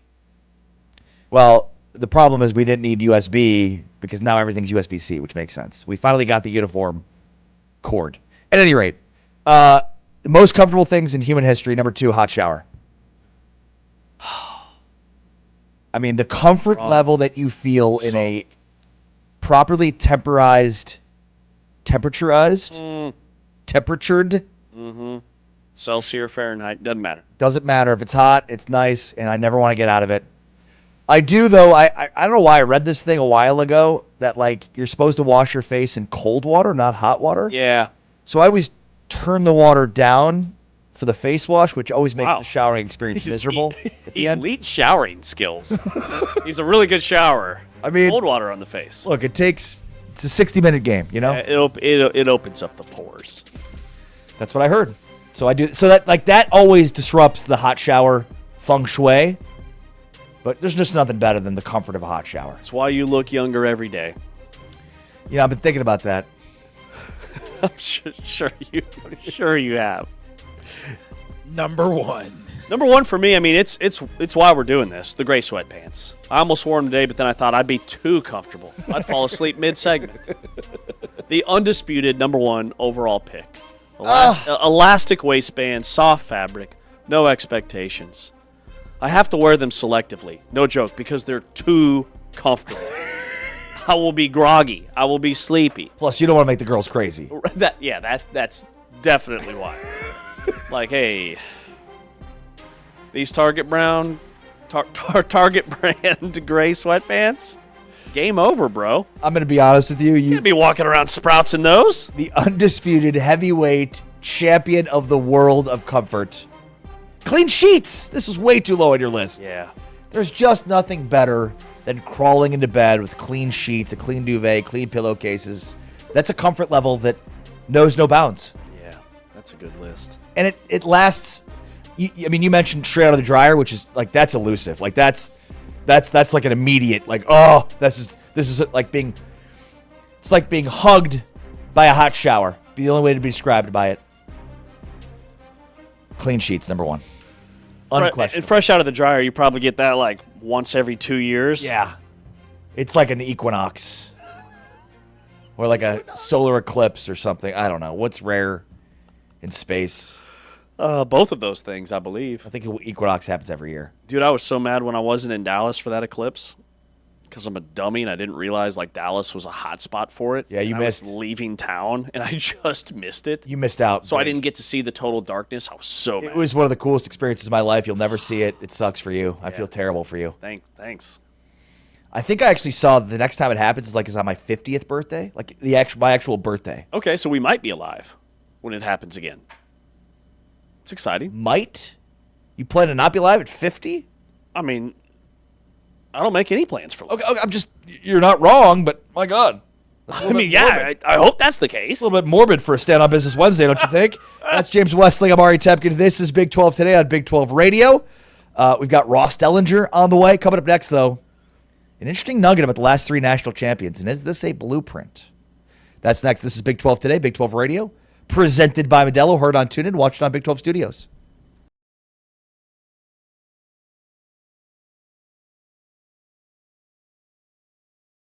I'm sure Johnny Dawkins can't be happy with that, especially on an out-of-bounds play. And a steal by Joshua Jefferson. He flies in and has the flush. And the other thing that makes Iowa State good in transition is they have 4 guys that can bring the ball up. Jefferson reverse lay-in, yes.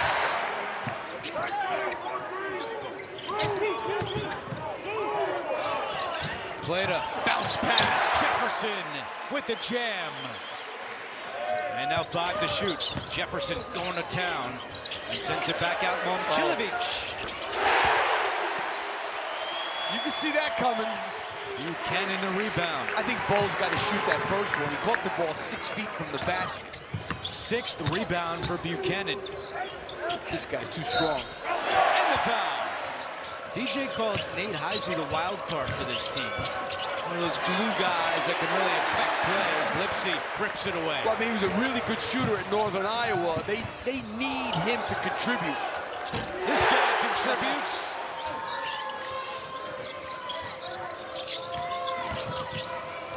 Jefferson got a hand on that one and takes it away. Running the floor with Lipsy joining him. Momcilovic, the trailer. Yes. Don't get me wrong, he would have helped. He's a good player, but what they had, the problems they had tonight, he wasn't really helping them that much. They came out with the intensity that they needed to come out with, that you knew they were going to come out with after 2 straight losses. You knew it.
Big 12 Radio, Big 12 Today. Along with James Westling, I am Ari Tepkin. One thing from the last three national champions, it's pretty noticeable. We'll get to that in a second. Along with James on social at James Westling, I am Ari Tepkin on social at Ari Sports. Great to have you with us today and every day here on your home for the Big 12. Big 12 Studios and TuneIn. Our game of the week on TuneIn, Houston at Texas Tech on Saturday, which means you need to download the TuneIn app, search Big 12 Radio, favorite the channel, and that way you get us each and every weekday morning from 7 to 10 a.m. Central, 8 to 11 Eastern, and then you'll get access to all of the games of the week. We've got coaches' shows and lots of other great Big 12 content devoted solely to the best conference, the Big 12. This is the Big 12. This is a different league. All right.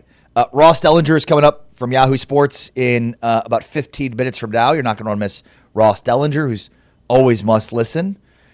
But we talk about copycat, blueprint, all that stuff. According to College Football Nerds on X, Indiana's win means the last three national champions played 0 Power 4 teams out of conference in the regular season. Until tough Power 4 out of conferences are specifically rewarded, there is 0 point in playing them. In 2023, Michigan played East Carolina, UNLV, and Bowling Green. In 2024, Ohio State played Akron, Western Michigan, and Marshall. And in 2025, Indiana played Old Dominion, Kennesaw, and Indiana State. Is that random? I lean yes. It is random right now. With that said, I look at a team like Texas. Texas was 9-3 this season. Were they rewarded for scheduling Ohio State in the non-conference? No, just ask them. Exactly. Man, they bitched and moaned about that all season long. They lost that game. Don't lose to Florida. Exactly. But I do see their point in that if they win that game, or if they don't have that game on their schedule, and they're playing Eastern Michigan, and they've got an extra win, does a 10-2 Texas team play in the college football playoff? Probably more so than Bama. But let me ask you this. Basically what Sark is saying, and I think what you're arguing is a win or a loss shouldn't help or hurt them. Or, maybe more plainly, a win should help them, a loss shouldn't hurt them. Is that what you're saying? Because I think losses should hurt. Yes, I do too. You lost the game. No, I do too. But I'm looking at it from a scheduling perspective of avoiding landmines. And it's why USC got out of their contract with Notre Dame so they could go schedule a Kent State or an Akron to pick up an extra win. Because the College Football Playoff Committee said that they were going to value record strength and adjust strength of schedule weighting for this past season. And I would argue that they didn't do that when you look at the teams that got in the field. Now, it's splitting hairs, right? I mean, Miami had this run, and I do think that teams that got left out can look at Miami and say, well, that could have been us had we been in. I would lump Texas in there. I would lump BYU in there, whose only 2 losses were to Texas Tech, and they had a top 6 strength of record basically all year long. Utah had a very high strength of record. So those metrics didn't move the needle enough to put either of those teams in. And I would argue that this matters more towards the Big 12 than it does for the Big 10 and the SEC. Meaning, Indiana specifically would have enough quality wins in conference to where your non-conference doesn't matter. Now, Texas Tech didn't really play anybody out of conference either, but it didn't matter because the Big 12 is just only going to get the one bid going to the conference champion. So I'd argue it probably means more for the Big 12 to play meaty, juicy out of conference games than it does for the Big 10 of the SEC, who could always say, well, we're going to have good enough wins on our resume, regardless of the validity of those wins, especially specific to the SEC. As we've well documented, the SEC has laid an egg in the last 3 playoffs, specifically this one where they had 5 teams and didn't even make it to the national championship game. Mm-hmm. Yeah, fair or unfair, the way the Big 12 is painted in terms of the narrative is that once you get into league play, the matchups and your strength of schedule isn't as strong as it is in the Big 10 and the SEC, which I strongly disagree with. There are SEC teams that have a cupcake schedule in league play. There are Big 10 teams that have a cupcake schedule in league play. But Indiana had a road win against Oregon. They had a Big 10 championship win against Ohio State. So, like, Indiana they're in regardless, right? So it is subjective. But it is, I think, for teams that are on the bubble, avoiding those landmines is a rational strategy. If you're a team that you know you're going to have a loss at some point, or maybe two, the difference between 10-2 and 9-3 for a lot of teams is massive in terms of being in the conversation. Same thing for 10-2 and 11-1. But I do love that the Big 12 has stakes, like 14 Power 4 non-conference games in 2025. We're going to have 13 in 2026. For the Big 12, it's an opportunity to make a name for itself, which I think the Big 12 did this past season. When you look at what we did in the non-conference was much better than 2 years ago. 2 years ago, the league only won 5 or 6 games in those Power 4 matchups and then struggled in the bowl season. Well, this year, the Big 12 had an above 500 record in the non-conference. The Big 12 played 500 football in the bowl games, which the SEC didn't even come close to doing. So the Big 12, I think this was a baby step year for the league, for Texas Tech to get a bye. I almost think it could have been better for Texas Tech not to have the bye and to have a win in one of those early round games, but nothing's guaranteed. Yeah. Of course, with the national championship now in the rearview mirror, you get a lot of these way too early top 25s that are released, including Brett McMurphy, our friend from On3 Sports, who, you want to take a stab at who the way too early top 3 is? According Top 3. Brett McMurphy? All right, I have not looked at this. Top 3 way too early. I'm going to go Indiana's in there. No. Okay. Ohio State. Yep. Georgia. Yep. Texas. Yeah, there you go. Hey, how about that? Wow. It doesn't matter what year it is. You can go with any way too early preseason top 25 and find those 3 schools. Notre Dame's number 4. 4. Jeremiah Love is off to the NFL. He was their offense. Okay. Indiana's 5. For the Big 12, Texas Tech checks in at 7. And by the way, this is both J.D. Pickell and Brett McMurphy, who are 2 Big 12ers. McMurphy went to Oklahoma State. Pickell went to Baylor. Checking in at number 13 is BYU. They've got Utah at 16. Houston at 22. Arizona at 25. Mark Schlabach from ESPN, he has Texas Tech at 7. So 7. 7s are wild for the Big 12. In terms of having preseason love. BYU is 11. He's also got, Schlabach has TCU at 20, Arizona State at 23, and Utah at 25. So on one way too early top 25, you've got Houston. On the other, you've got TCU, Arizona State. Mm-hmm. But both have Texas Tech, BYU, and Utah.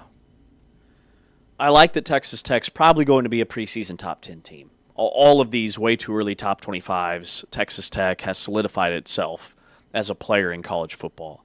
I think they opened a lot of eyeballs, and that's good for the Big 12 because the Big 12 hasn't had a preseason top 10 team since Texas and Oklahoma were in the league. So that's good for the league.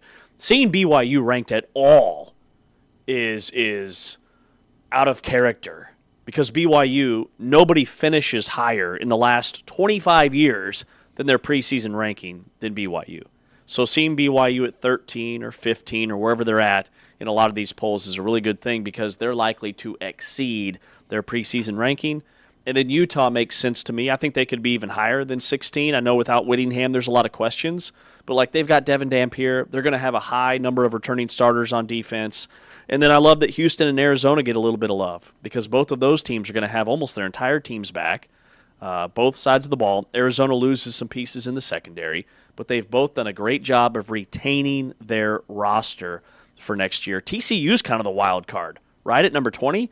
Josh Hoover transferring to Indiana, and he's got them at number 20. I don't hate it. Yeah, I mean, so Schlabach from ESPN has TCU at 20, Arizona State at 23, and Utah at 25.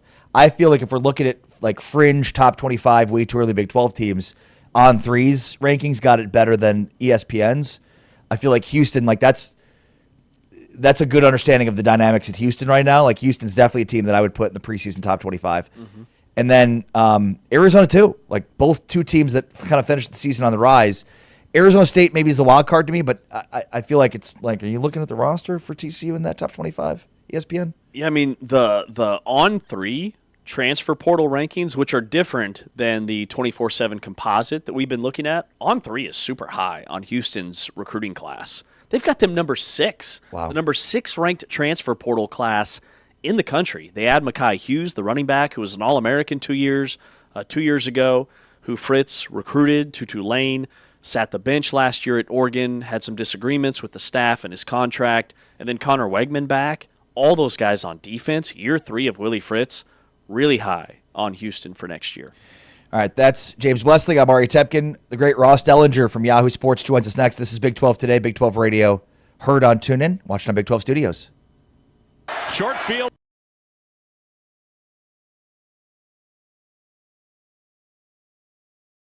Against Buka, the tip is controlled by Utah in school history. And that's something they definitely want to change, and I guarantee you if they can do that again, if they can do that too. Another missed shot. Haggerty speeds up into the front court. Haggerty will kick to Castillo. Another 3 from the corner. It's good. 3 in a row. He plays with his food. McHenry, I've watched him play a lot at Woodson, Kentucky, scoring a lot of points. That young man can. Yeah, he started his career at Division II Hawaii Hilo. Again, getting opportunity. Luka thought about it. Don't do not that. his game. And the steal by Brown into the open floor. He'll head to the rim, and he'll slam it home. Grab it, pick it up. To the corner, Kostic with a shot fake again. Johnson wide open for 3. It's good. You take him down a little bit lower, give the screener a chance to get stationary, but once again, just a tough call right there. I'm telling you, these guys are coming out. Have really changed things as Kyle now goes on to Michigan as Brown with another steal, heading it and slams it home. And the lead is up to 3 for Utah. Traore slicing right through the defense, lost it. Okonkwo doesn't get the roll, battling for the loose ball. Castillo has it to Haggerty, running against Brown. Haggerty gets Brown off his feet, count the bucket. Savvy, smart offensive player. Where's he from, pal?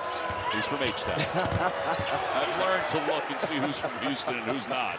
Johnson, the alley-oop to Haggerty, and as he's going down, he leaves it off the glass. 6.7 to play. It's Brown running up the floor. Brown, 4 seconds left. Brown for 3. It is no good. Haggerty with the rebound. That's it. Kansas State hangs on.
Big 12 Radio, Big 12 Today, heard on TuneIn, watched on Big 12 Studios. We are presented by Modelo. Ross Dellinger, Yahoo Sports, contributing to On3. And you got to check out the College Football Inquirer podcast that he hosts along with Stephen Godfrey. What's going on, Ross? How are you? Good, guys. How are y'all? Doing very well, thank you. I want to start with the podcast real quick because the podcast this year is Andy Staples, Stephen Godfrey, and Ross. Last year you did it with, was Mandel? No, who'd you do it with last year, Ross? It was Dan Wetzel and Pat Forty. Yeah, it's a different beast this year, Ross. I'm really enjoying the podcast, but it's totally different personality-wise. You know?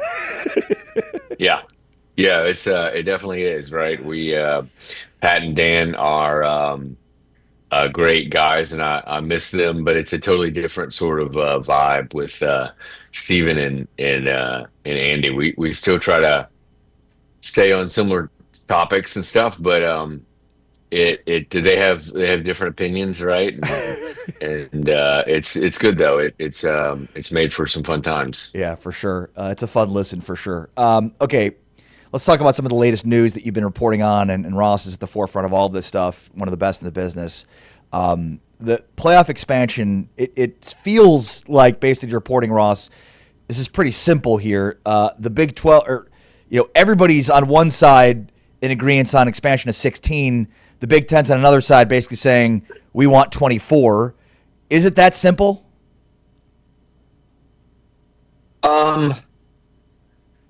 No, but if you wanted to avoid a lot of explanation, then yeah, I guess you could, because the explanation is going to end at the Big Ten wants 24 and the SEC wants 16.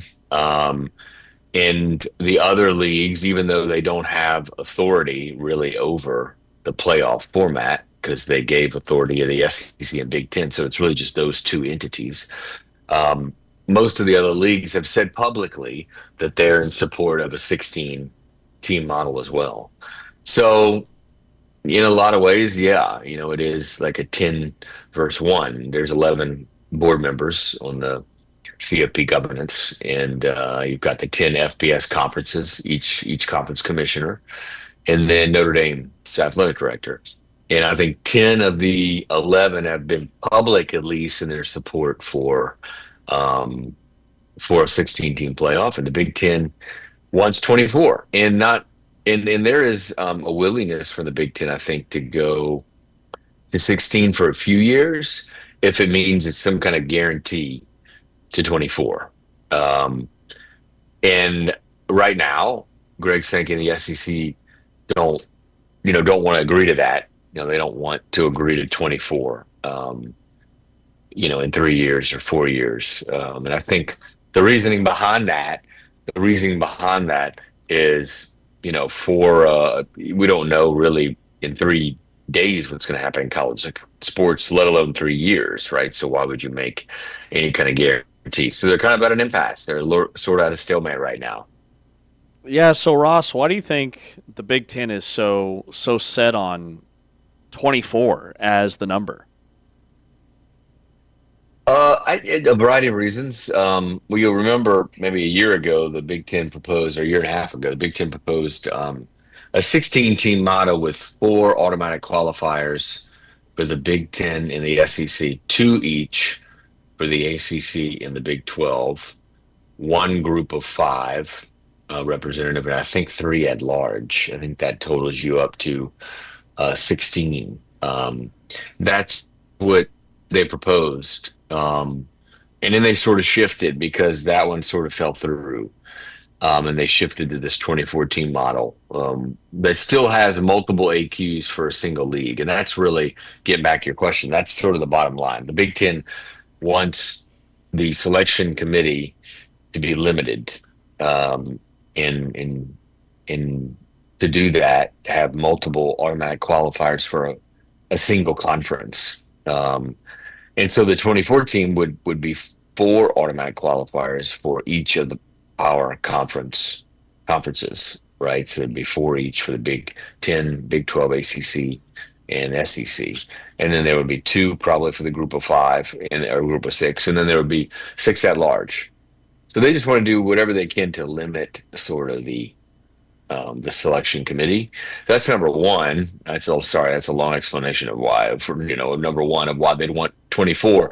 But number two is, and maybe this is even more important, they just want more teams in the playoff. They have an 18-team league, the Big Ten, and I think they believe they want a pathway for more teams to just get in the playoffs in general. And we're sort of moving in college football into a direction where the conference championship games are a little less meaningful and valuable.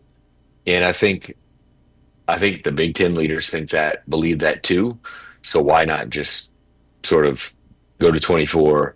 You get rid of the conference championship games where you're playing a huge game against yourself and instead play sort of a play-in game first round of a 24-team bracket. Is that a non-starter for the SEC because their championship is such a cash cow?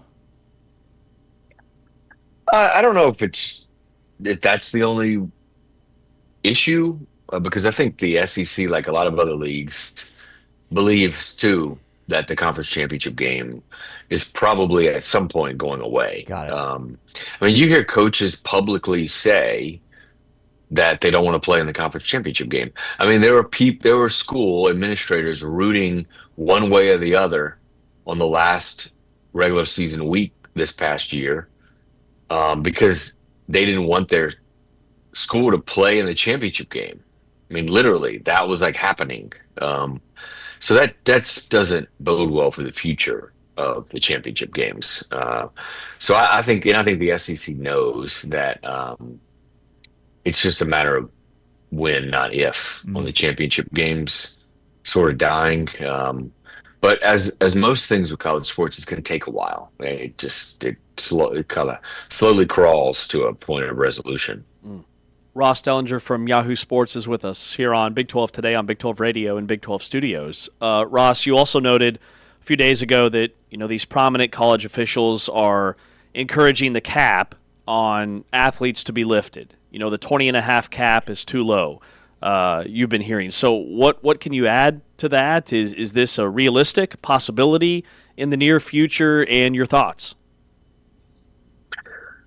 Well, I think college administrators want one of two things to happen, at least. Either you have enforcement of the cap and, you penalize schools for going above the cap in a variety of ways, as we've seen, or you don't have any rules and you don't enforce anything and you lift the cap. So it's kind of one or the other. I think that's the belief among a lot of administrators is, are we going to have rules? Are we going to enforce them? If we're not, then we just might as well lift all the rules and lift the cap and allow schools to spend whatever they want. What's happening right now is, and this gets a little complicated, but I try to be simple, is the cap is determined based on an average of the 68 Power Conference schools' revenues. So it's just an average. So it's not by school. If you did the cap by school, Ohio State's cap would be probably $50 million. Just throwing out maybe a lower resource Power Conference school, maybe like Arizona or something. Their budget is just lower. Their cap would be like 15 million, right? But the average is like 20.5 million. So I think a lot of the blue blood, high resource programs want a bigger cap because they can afford it, because their athletic budget is much bigger and their revenues are more. So that's also at play too. So there's kind of two things. Again, to get back to your question on will this happen, unlikely anytime soon that the cap would just be lifted suddenly. But the point is that it needs to be enforced, or you're going to have schools continue to just go over it, where you might not officially lift the cap, but in a lot of ways the cap is lifted. Yeah, right. And it's probably in many ways how college football's always been, kind of outside in the fringe a little bit. So I always wondered what would happen if the commission basically ruled against a kid in a situation and then they sued, how that would go. Has that happened yet? I'm kind of surprised that we haven't seen suits followed, the College Sports Commission basically ruling against one of those NIL deals. Yeah, we haven't. We've I think the latest numbers are there were 17,000 NIL deals that have been approved and only about 500 that have been denied. Wow. And then there's 10 that have gone to arbitration, or arbitration has been requested. It's kind of like an appeal. The appeal has been requested, but 8 of the 10, that appeal was eventually withdrawn. So only 2 are right now still on the path to an arbitration hearing. And so only 2 individual deals. So we haven't gotten, it's still early, we haven't just gotten a good understanding of what happens during arbitration and what happens post-arbitration. I think the fear is that this spring, after this past portal and all the promises and guarantees made to athletes of these NIL deals, these third-party deals, the fear is that we will see some rejections this spring of deals that are submitted that were guaranteed to players. And when those deals are rejected and the players have already taken the compensation and keep it, then the players are ruled ineligible. And then what happens? Yeah. And I think in the spring, summer, there might be cases where we see that. Odds are, at that point, if the player fails in arbitration and is ruled ineligible, then I think you have a lawsuit. Probably, then it just goes to the legal avenue, which could play out for months or years. So this is a slow, painstaking process to get to some solution on a lot of this stuff. Yeah. Last one, Ross, and that is, with the shift of the power from the SEC to the Big Ten, which is what you wrote about, after Indiana's national championship, 3 straight for the Big Ten, 3 different teams. Nick Saban said you got to get paid to go to the North from the South. That was his joke. What do you attribute this shift in the balance of power in college football to? Yeah, it's a good question. Everybody's sort of trying to answer is why, why do we have this shift? I mean, I think a lot of it is the portal, the transfer portal. In the past, I think certain schools, especially in the SEC, could stockpile players in their roster and have really good depth. And now we're seeing those players who used to maybe, be rotational or backup players at those certain schools in the SEC now be starters elsewhere because you can move around a little more. There's just a little more movement. And so I think it all goes back to more so that rather than the money, but the money certainly plays a role in all this as well. Ross Dellinger, Yahoo Sports, contributor for On3, and go check out the College Football Inquirer podcast. I think it's great. Ross, you're the best, man. Thank you so much for your time. Be well. Thanks, Ross. All right, guys. See y'all. Later. Ross Dellinger, Yahoo, On3, one of the best in the business, gives us his insights and thoughts on what's going on right now across college football and college sports. With James Wesley, I'm Ari Tepkin. This is Big 12 Today on Big 12 Radio. We are presented by Modelo, and we are in the middle of our series with the portal madness going on. It is portal season, and so we kind of take our first dive into every Big 12 team, and we've worked our way up from the standings to Baylor. Baylor Bears are in the crosshairs now next. We talk Baylor football and what they've done so far in the transfer portal and in recruiting and with their coaching staff changes. That's next with James Amari. This is Big 12 Today on Big 12 Radio, presented by Modelo. Heard on TuneIn, watched on Big 12 Studios.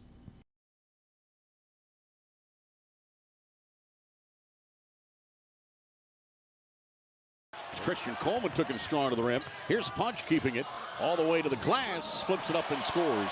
Punch, part of their starting lineup that you see there. Harding and Pierre. Punch. Look at Edmonds, who tried to tip it, gave it alive. Instead, it's Oklahoma State again. Trailing 3, that one goes. Punch swings it to Lelavicious. Whoa. Tapped away here, and Oklahoma State's going to grab the possession and the layup to tie. Curry. You talk about speed and quickness. Coleman with an opportunity to tie it here. Roy for the lead. Scores. First lead of the game for Oklahoma State. Jamie Dixon has to take a punch. Thought about it. Now Toulson in traffic. How about the jump hook? Doesn't get it to go. Rebound punch for the putback. Get inside. Work. He had just 7 fouls called in the first half, by the way. Vukovic, around punch. That's too easy. Here's Pierre. Latoris for the tie. That's LT, right? Yep. Frogs are out of timeouts. Lelovicius left side. Now to punch. 6 on the shot clock. Punch to the rim. There you go. How about that? Good job. Excellent job. Doesn't make a hell of a lot of sense. Here's punch. Short on that one. Rebound Oklahoma State. Punch blocked it. It worked out perfect. Just like you dialed it up, Coach Bob Ortigal. Horned Frogs with a comeback victory here.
This is Big 12 Radio, Big 12 Today. We are less than an hour away from getting the full Big 12 football schedule reveal for the 2026 season. And in about 45 minutes from now, we'll actually reveal the first Big 12 game of the season before the full reveal. The reveal before the reveal? The pre-reveal. The pre-reveal. Yes. It's a massive matchup. Cannot wait for this one. And it's going to be early in the season, I believe. Week 2. Week 2. Week 2 of the entire college football regular season. A little bit of clues in here, some context clues. Includes one team that played in the Big 12 championship last year. Week 2, first Big 12 game of the season. Man, I love it. And it's a banger. And the Big 12 tried this last year with a little bit lesser profile early season inter-conference matchup. Remember, it was Houston against Colorado, and it was week 2, really early in the year. I believe it was on a Friday night. A lot of How about week 0, Iowa State, K-State? Iowa State, K-State, week 0. In where Dublin. I head in Dublin, of course. But this is going to be fantastic, man. I cannot wait for the special coming up here in about an hour. All right. Throughout last week, this week, and into next week, we're giving you our thoughts on the portal season for each team in the Big 12. We're working our way up from the bottom of the standings to the top. We've done, let's see if we can name all the teams we've done so far. Oklahoma State. UCF. West Virginia. Kansas. Colorado. Baylor. Baylor today. I think you've got to start in discussing Baylor here in, once again, there's been substantial changeover with the coaching staff. Every year that Dave Aranda has been head coach at Baylor, they've had different coaches on staff, changed in and out. He changed offensive coordinators every year and then settled on Spavital, who's been good. Now they've had new defensive coordinators coming in every year, seemingly. Ron Roberts, year 1, Matt Powledge, year 2. Then Aranda with Powledge takes over play calling. He did that for a couple of years. Powledge leaves. And now Joe Klanderman comes in, and Aranda is totally hands-off with the defense. Joe Klanderman from K-State. On top of that, they have an entirely new defensive staff that comes in with Klanderman. They also have a brand-new offensive line staff. Austin Woods is hired as the offensive line coach. So, once again, it starts with massive changeover with the coaching staff with Dave Aranda. Yeah, and Joe Klanderman, I mean, this is a transfer portal tracker series, and Joe Klanderman is a transfer. Defensive coordinator at Kansas State to defensive coordinator at Baylor. And he did a fantastic job in Manhattan with that defense. It's a bend but don't break, kind of 3-3-5, sometimes a 4-2-5 hybrid. Speed is important. They'll give you some plays underneath, but they don't allow explosives. And his defense has got better as the season progressed. I think he's a really good coach. I can't wait to see what type of defensive wrinkles or how much control he has over that Baylor unit. And then offensively, Jake Spavital is still one of the brightest minds in all of college football. So to have him back as the offensive coordinator with DJ Lagway at quarterback, former 5-star kid out of high school. We all know how good he was as a freshman. Regressed a little bit last year and had a sophomore slump. Well, all the Florida fans will tell you that wasn't on him. That was on Billy Napier. Like, they were fed up, done with Florida's play calling. And I think Lagway will have an opportunity to really shine. He has a ton of experience, over 4,000 yards passing in the last 2 seasons. He's 28 touchdowns in 24-25, some of those on the ground, 6'3", 230, big, strong, and he's a legacy kid. Like, his dad was a running back at Baylor. I definitely think you start there because outgoing is one of the best quarterbacks in the league in Sawyer Robertson.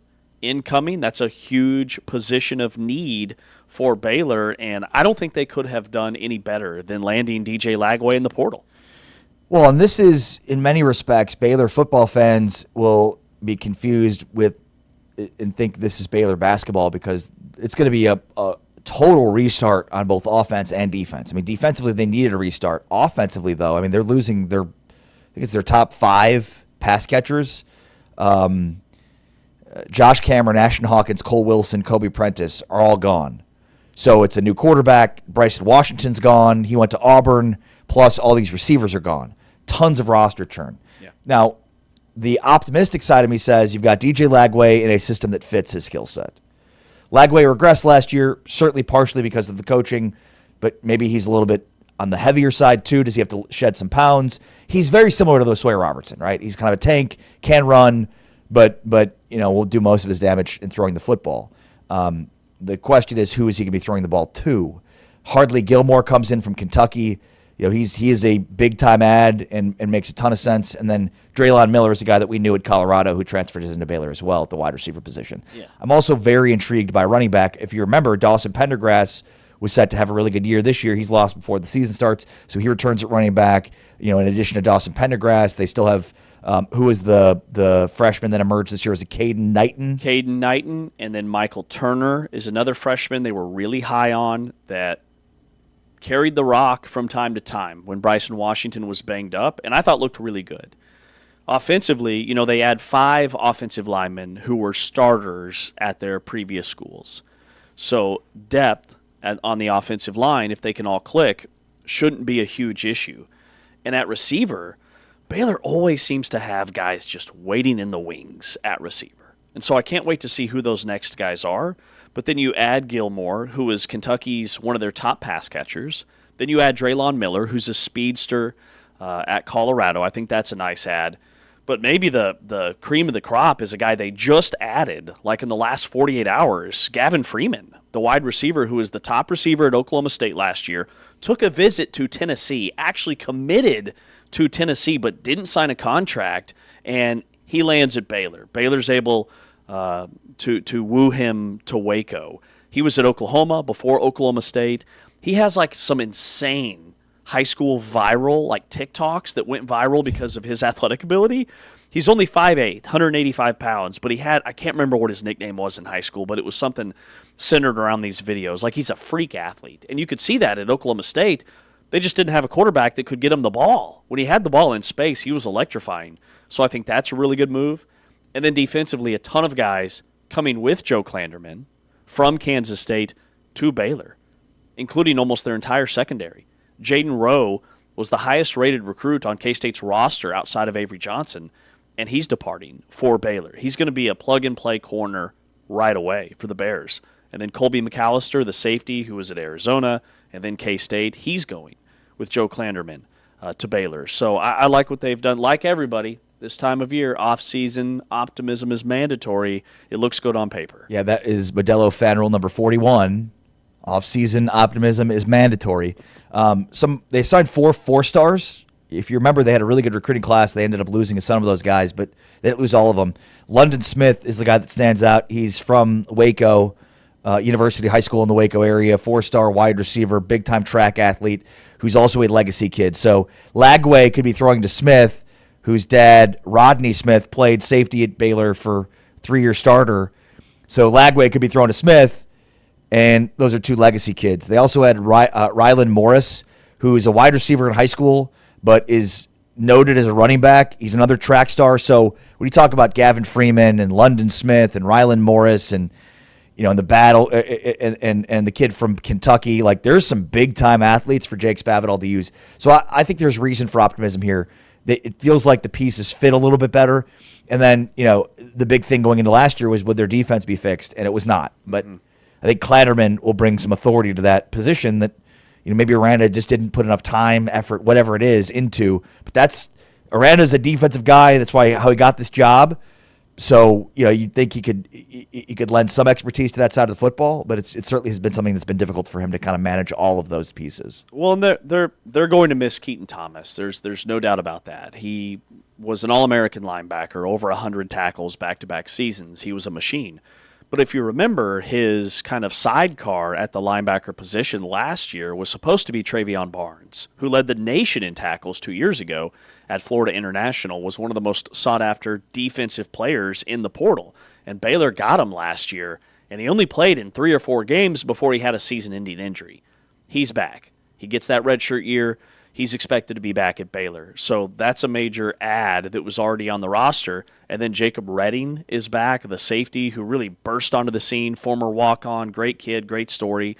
And then at receiver, I found the hidden gem, Lewis Brown IV, who only played in 2 games, had 6 catches for Baylor because he got hurt, and they redshirted him. He was a transfer from San Diego State and Colorado State and had over 600 yards, was a big play receiver. He's 6'2", 192, long catch radius. They're really excited about his future and his potential. So, once again, on paper, Baylor looks like they've kind of retooled this roster. I think maybe in the best possible way And then they add Tony Livingston, the tight end, who was one of DJ Lagway's most reliable targets at Florida. So you've got 2 guys offensively from the Gators program that'll be in Waco next year. Big 12 Radio, Big 12 Today, heard on TuneIn, watched on Big 12 Studios. Where are you most optimistic? I think for me, it's wide receiver, quarterback, and then probably in the secondary. I'm concerned about the offensive line. Now, granted, I picked Baylor to win the Big 12 last year based on the strength of their offensive line returning, and that was not a strength last year. But they kind of mix. They have a good mix here between guys that have played. Lawson Petty's a guy that played at left guard and right guard at Incarnate Word last year. And then Nate Kibble comes in from Texas, didn't play a ton. Yakiri Walker comes in from Memphis, is a guy that didn't play a ton 2 years ago at Colorado, but started a ton last year at Memphis.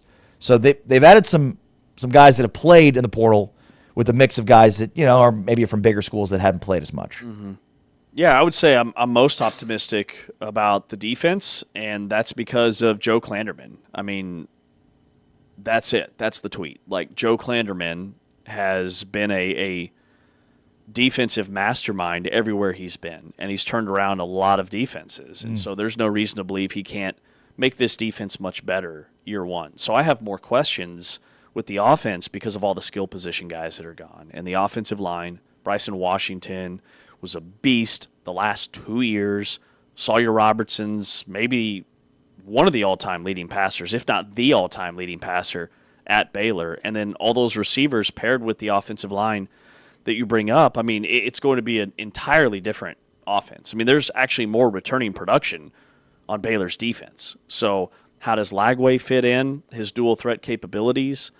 The backup is Nate Bennett, who is a kid they were really high on when they recruited him as being a guy that could maybe eventually be the guy. And that's the other thing, like depth. Depth is a thing, right, in the Big 12 on the offensive line, defensive line. What if your quarterback gets hurt? There's so many layers to the whole thing. The running back room, though, with Pendergrass back and Turner and Knighton, I do think will be okay. At first I thought, well, why aren't they addressing the loss of Washington with a portal running back? And they brought in a kid from West Virginia who was a highly touted prospect out of high school but didn't play much. But I think with Knighton, Turner, and Pendergrass, and then Lagway and his legs, I think collectively you can make up for that loss. Big 12 Radio, Big 12 Today. This is our portal season updates with Baylor. On the way next, let's dive into it with Garrett Ross from 365 Sports. With James Wesley, I'm Ari Tepkin. This is Big 12 Today on Big 12 Radio, presented by Modelo, heard on TuneIn, and watched on Big 12 Studios. Here are the top plays from this week's Player of the Week.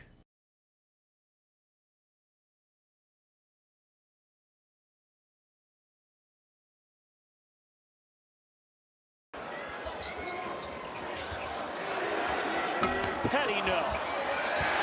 Offensive rebound, Toppin to the cutter. It's Anderson, drops it off the table for a slam. You're going against JT Toppin, it's hard to beat him with one.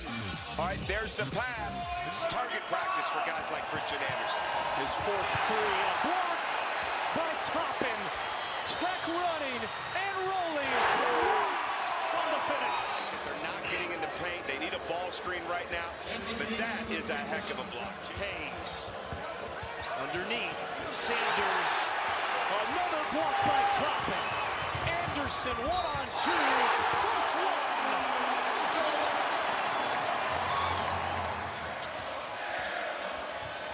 The slip, another block. He has been a monster down low. Anderson missed, Tippin is there, trailing on the play. Keita's got two. Ahmed now has three. That's his third foul, and he stays on the court. Well, he's going to go, and that's why JT's going to go right at him. Yeah. Score. I'll tell you, that wasn't bad defense. That shot was like a meat hook. Yeah, he used almost everybody on Christian Anderson. Watts has it to Toppin. That's a foul. You got to make Watts shoot it over Saunders. Don't give up the easy one. You see, Keita comes over for no reason.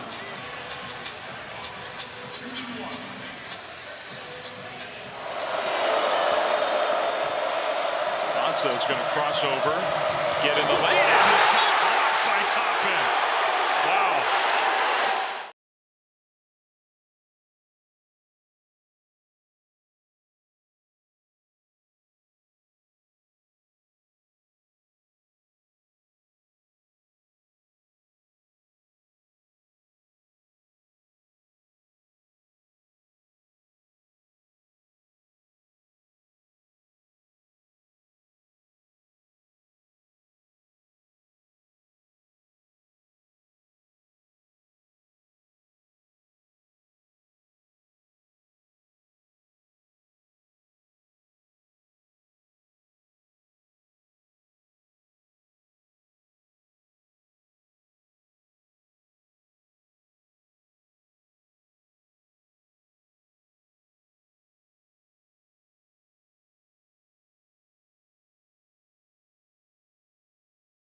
Big 12 Radio, this is Big 12 Today, heard on TuneIn, watched on Big 12 Studios. We are presented by Modelo, and we are in the midst of our Baylor portal season updates. Taking a look at each and every Big 12 team, what they've done to the portal, what they've done to their coaching staffs in the early part of this offseason. And Garrett Ross from 365 Sports is joining us now here on Big 12 Radio.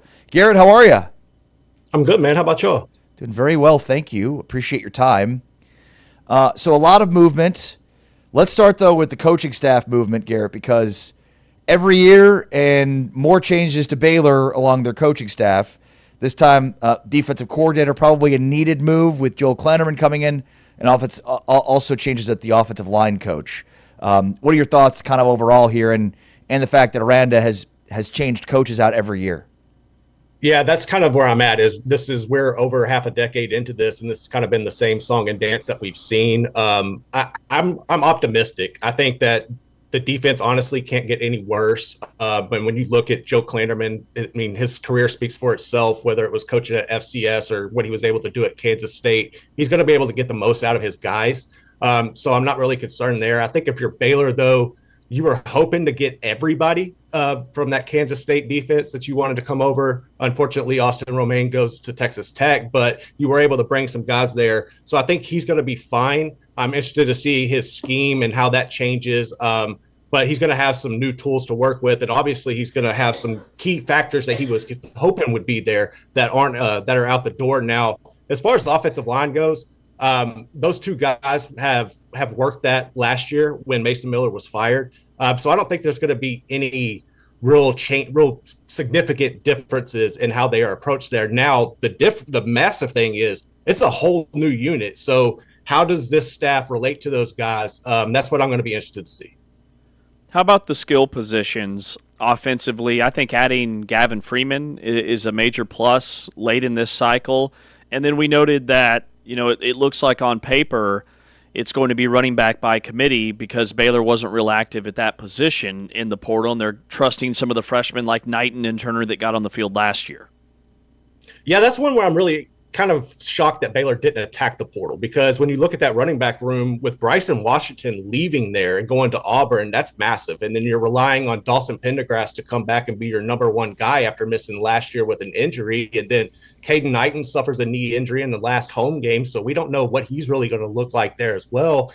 And you got Rylan Morris coming in, who was a highly touted recruit, and you've had success with freshman running backs as well. But yeah, that's intriguing to see how they're handling that one. And then as far as Gavin Freeman goes, I really like this move, not necessarily from a receiver position. I think he can be utilized in the slot, and there's going to be ways to get him going with jet sweeps and stuff. But when you lose Josh Cameron, and I think the significance of that is it's not just one of your best receivers, but the return game. That's where I think you're going to see the biggest loss from Josh Cameron. And you're hoping that Gavin Freeman can come over and kind of keep the success going that he's had in the past with Oklahoma State returning kicks. So that's where I really think his impact is going to be felt the most. And that running back, man, I'm just really shocked that they didn't add another guy to fill the void. Yeah, who are kind of the big names, Garrett, for you that stand out in the portal? The big names, I would say, obviously, getting Lagway in. Yeah. DJ Lagway from Florida is a massive deal. But outside of that, nobody is proven. That's where I'm kind of concerned here. Yakari Walker coming over from Memphis at center is a guy who's had some proven reps there. But outside of that, you had Ryan Davis, who's going to come over and he's really going to be your main edge this year, a guy that had some success at K-State, and Kobe McAllister and Daniel Cobbs in the secondary. But outside of that, I don't think they really brought anybody in that wows you outside of DJ Lagway. I think a guy, if you look at Draylon Miller coming over from Colorado, there's a lot of potential there. But that's what they did. They bet on guys who have a lot of potential, and I'm interested to see how that turns out. When you look at DJ Lagway and potential, what do you see? I mean, I think a guy who really is an all-around good quarterback, but at the same time, how is he going to come off the injuries? We've seen this so many times with Baylor where they banked their season on quarterbacks who've had injury histories. And when you look at DJ Lagway coming over, he's had the shoulder, he's had lower body issues. So I think he can be really good. I think he can flourish in Jake Spavital's offense. I think it's going to give him So I think it's a better fit for him than what he was running at Florida. But can he stay healthy? That's what I'm concerned at, because if he goes down, then you're relying on guys like Nate Bennett, who have never taken any significant snaps back there. So that's one to really keep a focus on, is how they keep DJ Lagway healthy. But I think he can be very successful in this Jake Spavital offense. What about the offensive line? You know, they've added a ton of names to the portal, some guys that have produced, other guys from maybe bigger schools that haven't played as much. You know, this was supposed to be a strength last year and wasn't, not as much as we expected it to be. What do you think along the offensive line? Man, that's a big concern for me, because everybody's gone. You have the Siraki brothers coming back. They're your only remaining starters in that unit. And it's a lot of guys, like I mentioned, Yakari Walker. You have a Logan Moore that's coming in from UAB. Nate Kibble's coming from Texas. And then you have like guys from South Alabama and Toledo and Incarnate Word. And I like those moves better than like Kibble coming from Texas to Baylor. I just feel like there's more potential for the guys that are making that move up than guys who are coming laterally or to coming down per se. So I think that I really need to see it before I can have full confidence in this unit, but it's going to be a work in progress. You sat down with the Baylor athletic director as we're talking with Garrett Ross, senior producer and beat writer for Baylor at 365 Sports. What were your main takeaways when you met with the new AD? I think that he understands the situation. I think that this is a guy who really wants to be here. This is his dream job. I think he understands how Baylor works. I think he knows the problems, like with the tailgating and a lot of fans complaining about that. I think you will see improvements there. He knows where to find the money, and he knows how to find new money. And in the current era of NIL and revenue sharing, and Baylor's at a disadvantage because they're a smaller private school, but he's got those connections. You already saw what he was able to do with Magnolia coming in and taking over, and with the naming rights of the baseball field and putting an influx of money there. I think you're going to see more money coming in behind Scott Drew in this basketball program, who desperately need it right now. But I think he's the right guy for the job. I think he understands what Waco's about, what Baylor's about, and the connections that you can make within that, and how you can continue to grow, because there is some disconnect right now with the fan base and Aranda. And I'm really interested. I think that's going to be his biggest task at hand, is if this thing gets off the rail early, what do you do with Dave Aranda? Are you going to be the guy that fires him? But I think he understands what he's getting himself into. I think he's embracing this, and I think he's the right guy for Baylor at the right time. So how optimistic are you, Garrett? Man, that's my thing. I don't know what the expectation is. We're in year 7. You were 5-7 last year. Outside of the fluky Big 12 run, I don't think we can call it that now, because nothing else has really lived up to that. I guess you're going to be a middle of the pack team. Like, you're going to have, when you look at your schedule, like, we're going to have the schedule release come out here in a little bit, so we'll know where these games are going to be played. But you've got BYU on the schedule this year. You've got Texas Tech on the schedule this year. You had neither one of them last year. And then you open with Auburn, who is got Alex Golish coming in. Alex Golish took USF into the swamp and beat Lagway last year.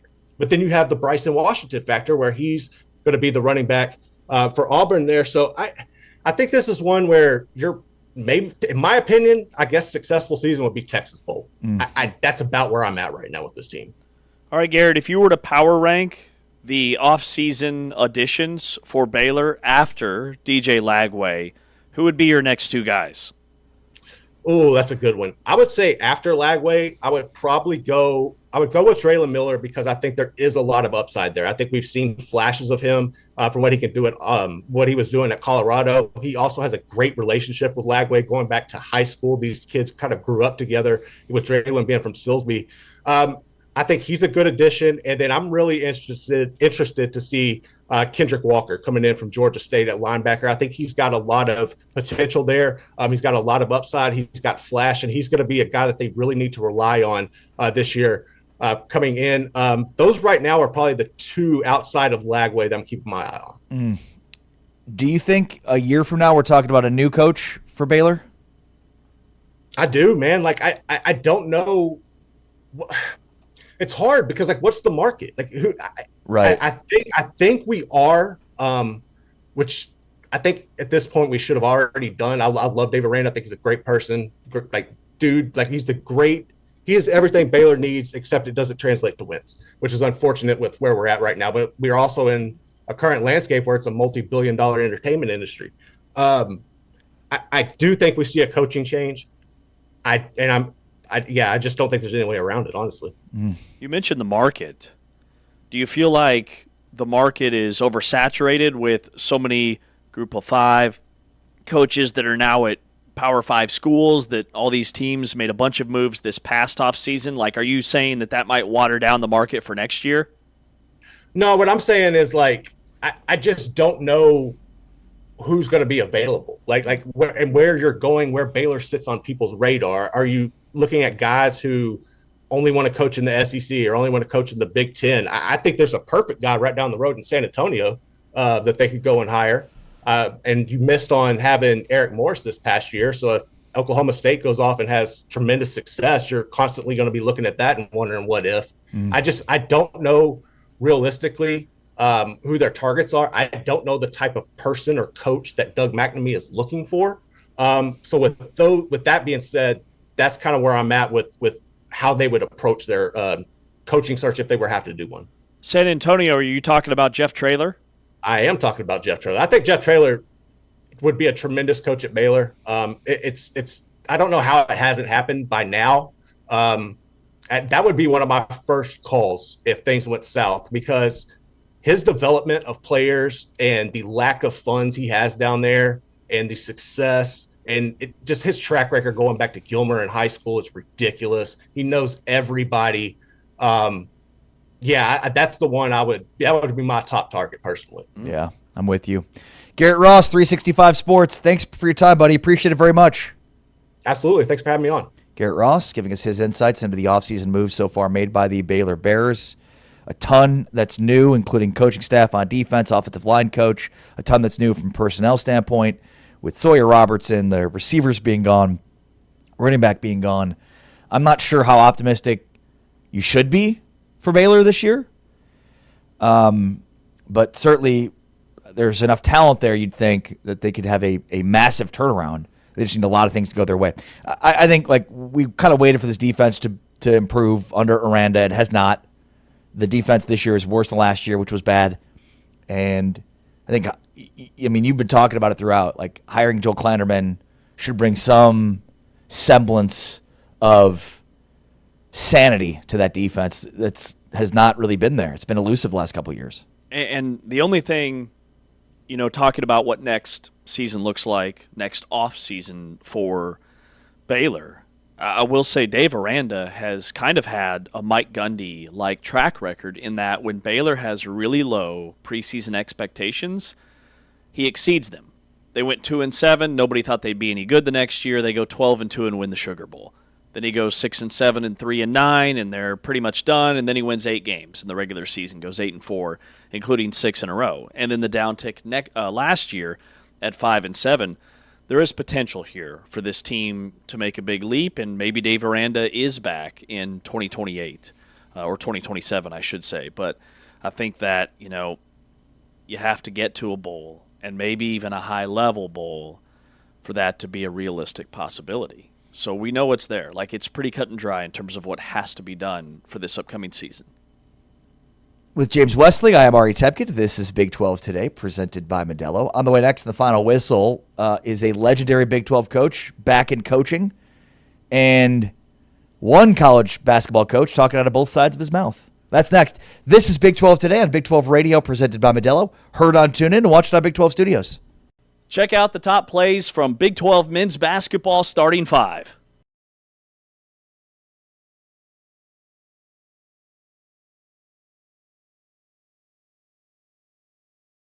Bottom 80 in the nation in makes. That is a problem right now. And you had Harris shoot it, who they want to shoot that. Great block by Miller.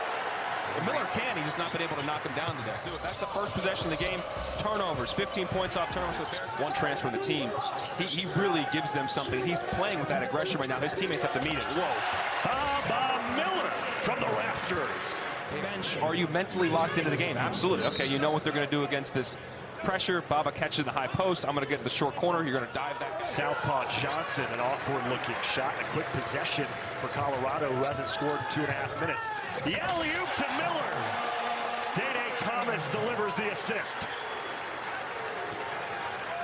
Miller's putting on a show. Good finish by Baba. We're a full line change. We're going 5 wide here for Cincinnati. Look at Dak just pushed off the block by Miller. Oh, And Miller sends it packing as the shot clock expires.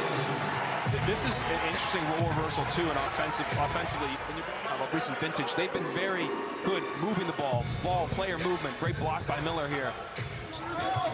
Next whistle for both teams will be in the bonus. The lob inside.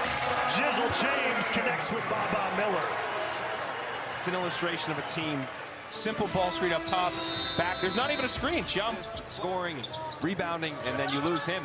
They were building a lot around him, and then he got hurt at the end of October. Celestine rips it away into the pocket of Jizzle. Baba Miller and one. By Jizzle James. I'm not sure what happened to Dak. He just lost his footing. I thought he was going to make this hard, but he just slipped. And then Baba. And this guy's got a 7-plus foot wingspan, 6'11". He's got great hands, great understanding, good touch. If he can consistently.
Big 12 Radio, Big 12 Today, with James Westling.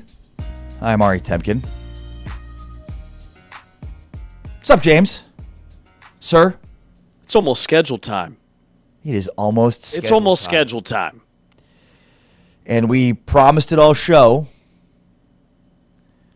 So with the schedule release upcoming following us here on Big 12 Studios, we've got one game to release to you right now. Do you know what the game is? No. Tell me. They wouldn't just trust you with this information, James. You'd think they'd just be sending you emails? with this kind of sensitive information? I'd hit reply all.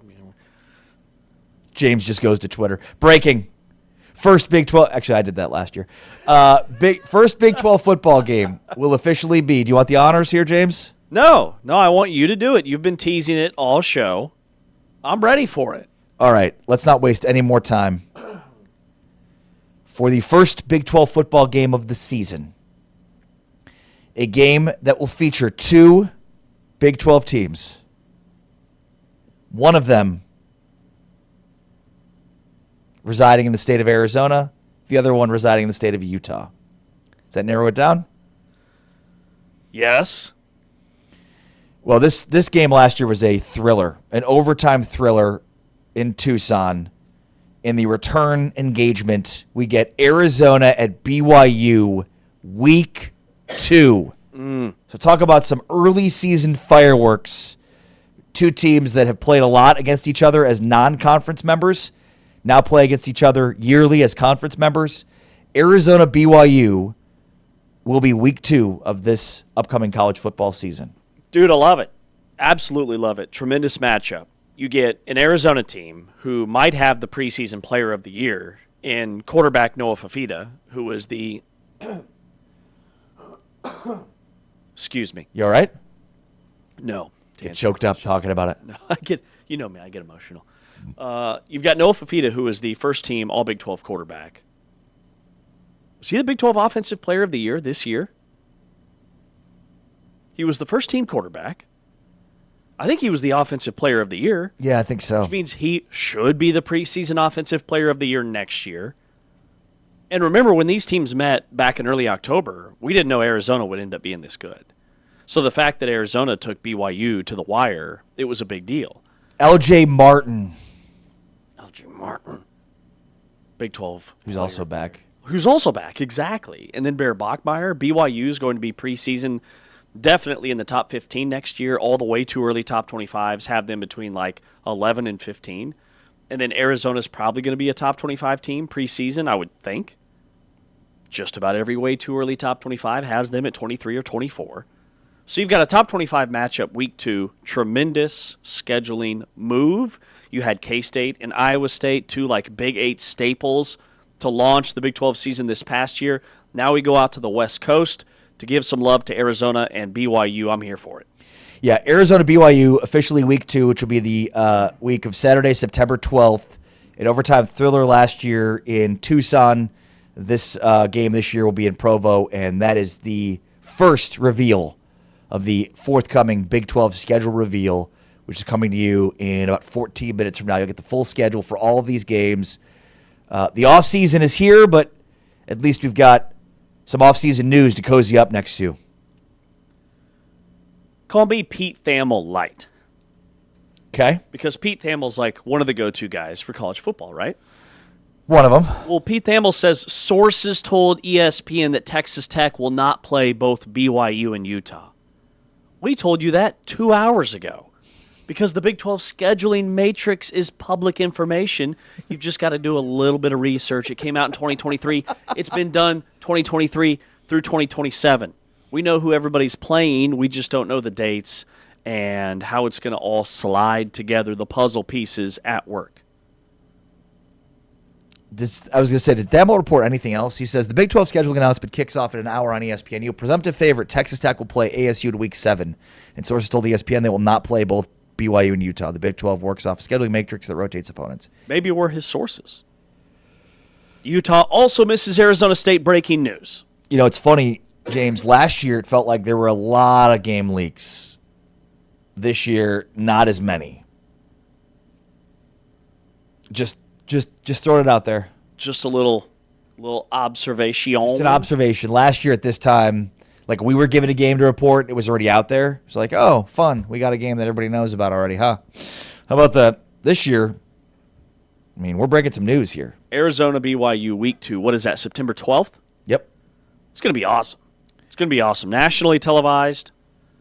I mean, with the announcement that the Big 12 title game is going to move to a Friday, plus that game, 2-0, I'd say. Off to a great start, and we'll get the rest here in about 12 minutes. We already know, too, that Arizona State will play Kansas week 3 in a game in London. because we knew that is set for September 17th, which is the following week. And then Pete Thamel telling us that Texas Tech and Arizona State will play week 7. So there you go. The full schedule is getting released in 12 minutes. So Kansas and Arizona State across the pond in Wembley. I mean, that's going to be incredible. There's never been a college football game in that stadium. And it's a historic venue. Kansas should be better. Arizona State could potentially be a top 25 team. A tremendous opportunity for both fan bases. I love what the Big 12 is doing, sprinkling in these games in other countries. I think it's very progressive. It's very new age, forward thinking, and it models the NFL, which is what college football is doing in this modern era of recruiting and NIL and transfer portal and all of it. All right, Big 12 radio, Big 12 today. A legendary Big 12 coach may be back in coaching. Pete Nakos from On3 Sports is reporting that USC has been in contact with Gary Patterson about its open defensive coordinator job. There was an announcement that came out recently that Gary Patterson was about to be inducted into the College Football Hall of Fame. So is Gary Patterson back in coaching now? How shocked are you about that news? I mean, apparently, how old is Gary Patterson? He's TCU's winningest coach ever. He won 181 games. He's a first-ballot College Football Hall of Fame inductee. He's built elite defenses across the Conference USA and Mountain West and the Big 12. And he'll be 66 next month. So, I mean, age-wise, shouldn't be shocked, I would say. My first thought was, man, if Gary Patterson's on the market, hire him today to be your head coach. And maybe he wants to be a head coach, and this is his pipeline.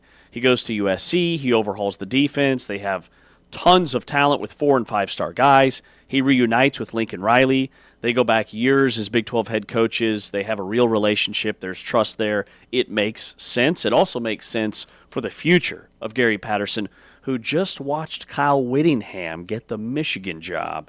Gary Patterson would definitely be a name to watch for next year in the Big 12, right? Gary Patterson has not called defensive plays in 5 years. Does that bother you at all if you're hiring him to be your defensive play caller? No. He's got the resume. He's got the pedigree. Now, if it totally falls flat on its face, it's a risk that he's taking because he won't ever get a head coaching job if that's the issue. But Gary Patterson is a tremendous talent evaluator. He's a brilliant defensive mind. He knows what he wants at the quarterback position. All of his quarterbacks were really similar in terms of their skill sets at TCU. And he built the team that played in the national championship game. That was his team, coached by Sonny Dykes, who did a fantastic job. Sure. Very much like Bruce Weber inherited Bill Self's Illinois team and went to the national championship. Same deal. You know where Gary Patterson played college football? Pitt State? Don't say K-State. He played at K-State? He played at K-State. I knew he coached at K-State. He went to Dodge City Community College first, played at K-State from Roselle, Kansas. Yep, he's a Kansas guy. Was a GA at Kansas State in 1982, finishing his playing career. Then started at Tennessee Tech, UC Davis, Cal Lutheran, Pitt State as a linebackers coach, Sonoma State, Oregon Lightning Bolts, Utah State, Navy, New Mexico. Then it was hired by TCU in 1998. Took over as the head coach in 2000, ran that program for 21 years, lifting up from the Mountain West to the Big 12. And Kansas State thought they had him when they hired Ron Prince. Gary Patterson was their number one target. They thought they had Gary Patterson. What happened? Gary Patterson backed out. He backed out. He said, I'm staying at TCU. And then, remember, that was TCU pre-Big 12, right? So they weren't in the Big 12 yet. I mean, this was a group of 5. It wasn't called the group of 5 back then because conference realignment wasn't a thing. But Gary Patterson was winning games in the Mountain West at TCU. Kansas ties, Kansas guy, played at K-State. He was their number one target. They offered him a boatload of money. But he stayed at TCU. Well, it was a good thing because the Rod Prince hiring was a overwhelming success for K-State. Massive. Ron Prince, who went 0-6 against KU, Missouri, and Nebraska. We need Ron Prince back at K-State. That's all I got to say. Why would they hire Colin Klein when Ron Prince is available? But he had James Franklin as the offensive coordinator, and he had, who's the Tampa Bay Bucks coach? Todd Bowles? No, not Bowles before him. Really good coach. Raheem Morris. Raheem Morris was his defensive coordinator. That was his staff. That's insane. Yeah. And he had a first-round NFL draft pick at quarterback in Josh Freeman. And Jordy Nelson at receiver. Shall I go on? Like, how did that not work? How did it not work? Sounds like the head coach wasn't very good. But it worked out because that allowed Snyder to come back and rebuild it. Yeah. Yeah. And introduced us to Colin Klein. Yeah. I mean, Colin Klein was 2.0, and Colin Klein was actually recruited by Ron Prince. How about that? All right. I want to play this because I think it's funny. Here's John Calipari, the Arkansas coach. Just take a listen. Again, real simple. You got 5 years to play 4. If you stay at the same school 4 years, we'll give you a 5th year. If your coach leaves or is fired, you can transfer without penalty. You can do it once, and if the coach is fired or leaves, you could end up doing it twice. But after that, you got to sit out. You transfer, but you got to sit out. Does anybody care what this is doing for 17 and 18-year-old American kids? Do you know what this opportunity has done for them and their families? There aren't going to be any high school kids. Who, other than dumb people like me, are going to recruit high school kids?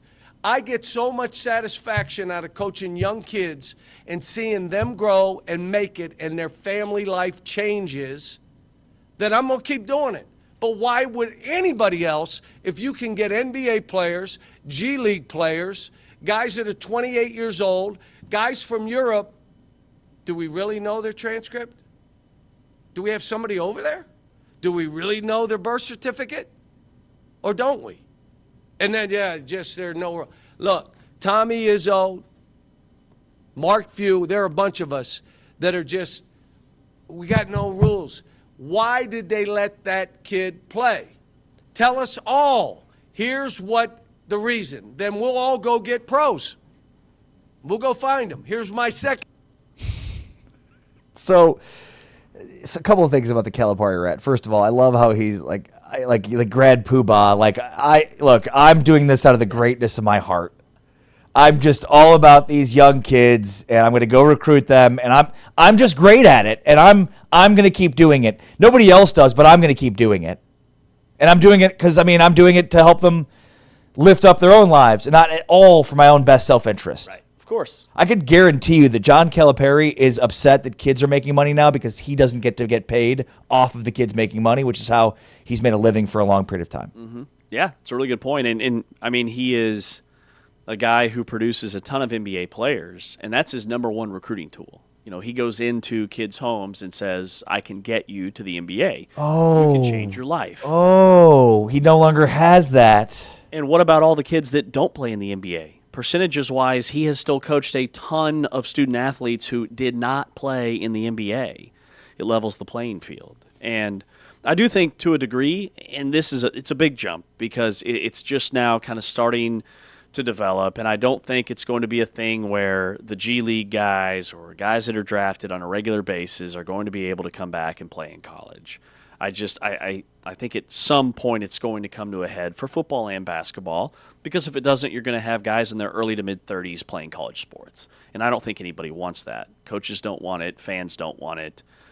Student-athletes don't want it. So it's a big jump. But if there isn't some type of regulation, then, yeah, the high school student-athletes will get to a certain degree. Not the 5 stars, but the 3 stars, the guys that are developmental kids. Yeah, but look, I still think, pouring resources into developing those guys is a huge market inefficiency for some school to really sink their teeth into. Now, look, there's always the possibility you could develop that kid that he goes somewhere else, but I'm not going to not develop a 3-star or whatever, a no-star, based on the fact that he could leave. Like, that is a significant change in college basketball overall. There's no doubt about that. Bill Self, I mean, that's probably line one. And what's changed so much about Kansas is they don't have a lot of those developmental guys. But if you run the right program where guys don't want to leave, and there's plenty of places where that's the case, then you should still very much exploit that marketed efficiency of not having new rosters every year and having guys that are 2, 3, 4-year players for you. Mm-hmm. Totally. I don't know that anything's changed in that regard. It's just maybe a little bit more difficult, or maybe a little bit more reliant on program over money. It's an overreaction to James Najee signing with Baylor. That's what all of this is. And James Najee barely played 15 minutes. I think he played like 12 minutes last night. He hasn't scored in 3 weeks. He's not the difference between winning and losing for Baylor. No, he's not Darren Peterson. No. And I feel for the kid. He's a great kid. And he's become a villain, and it's totally unnecessary. Yeah, completely agree. All right, coming up next, it is the full schedule reveal for the 2026 Big 12 season. You're not going to want to miss it. We'll react to it all tomorrow. Thanks to Anthony Smith, our producer at Big 12 Studios. Thanks to T-Chain's Taman Turner. Thanks, of course, to James Westling. I'm Ari Tepkin. This has been Big 12 Radio, presented by Modelo. Heard on TuneIn and watched on Big 12 Studios.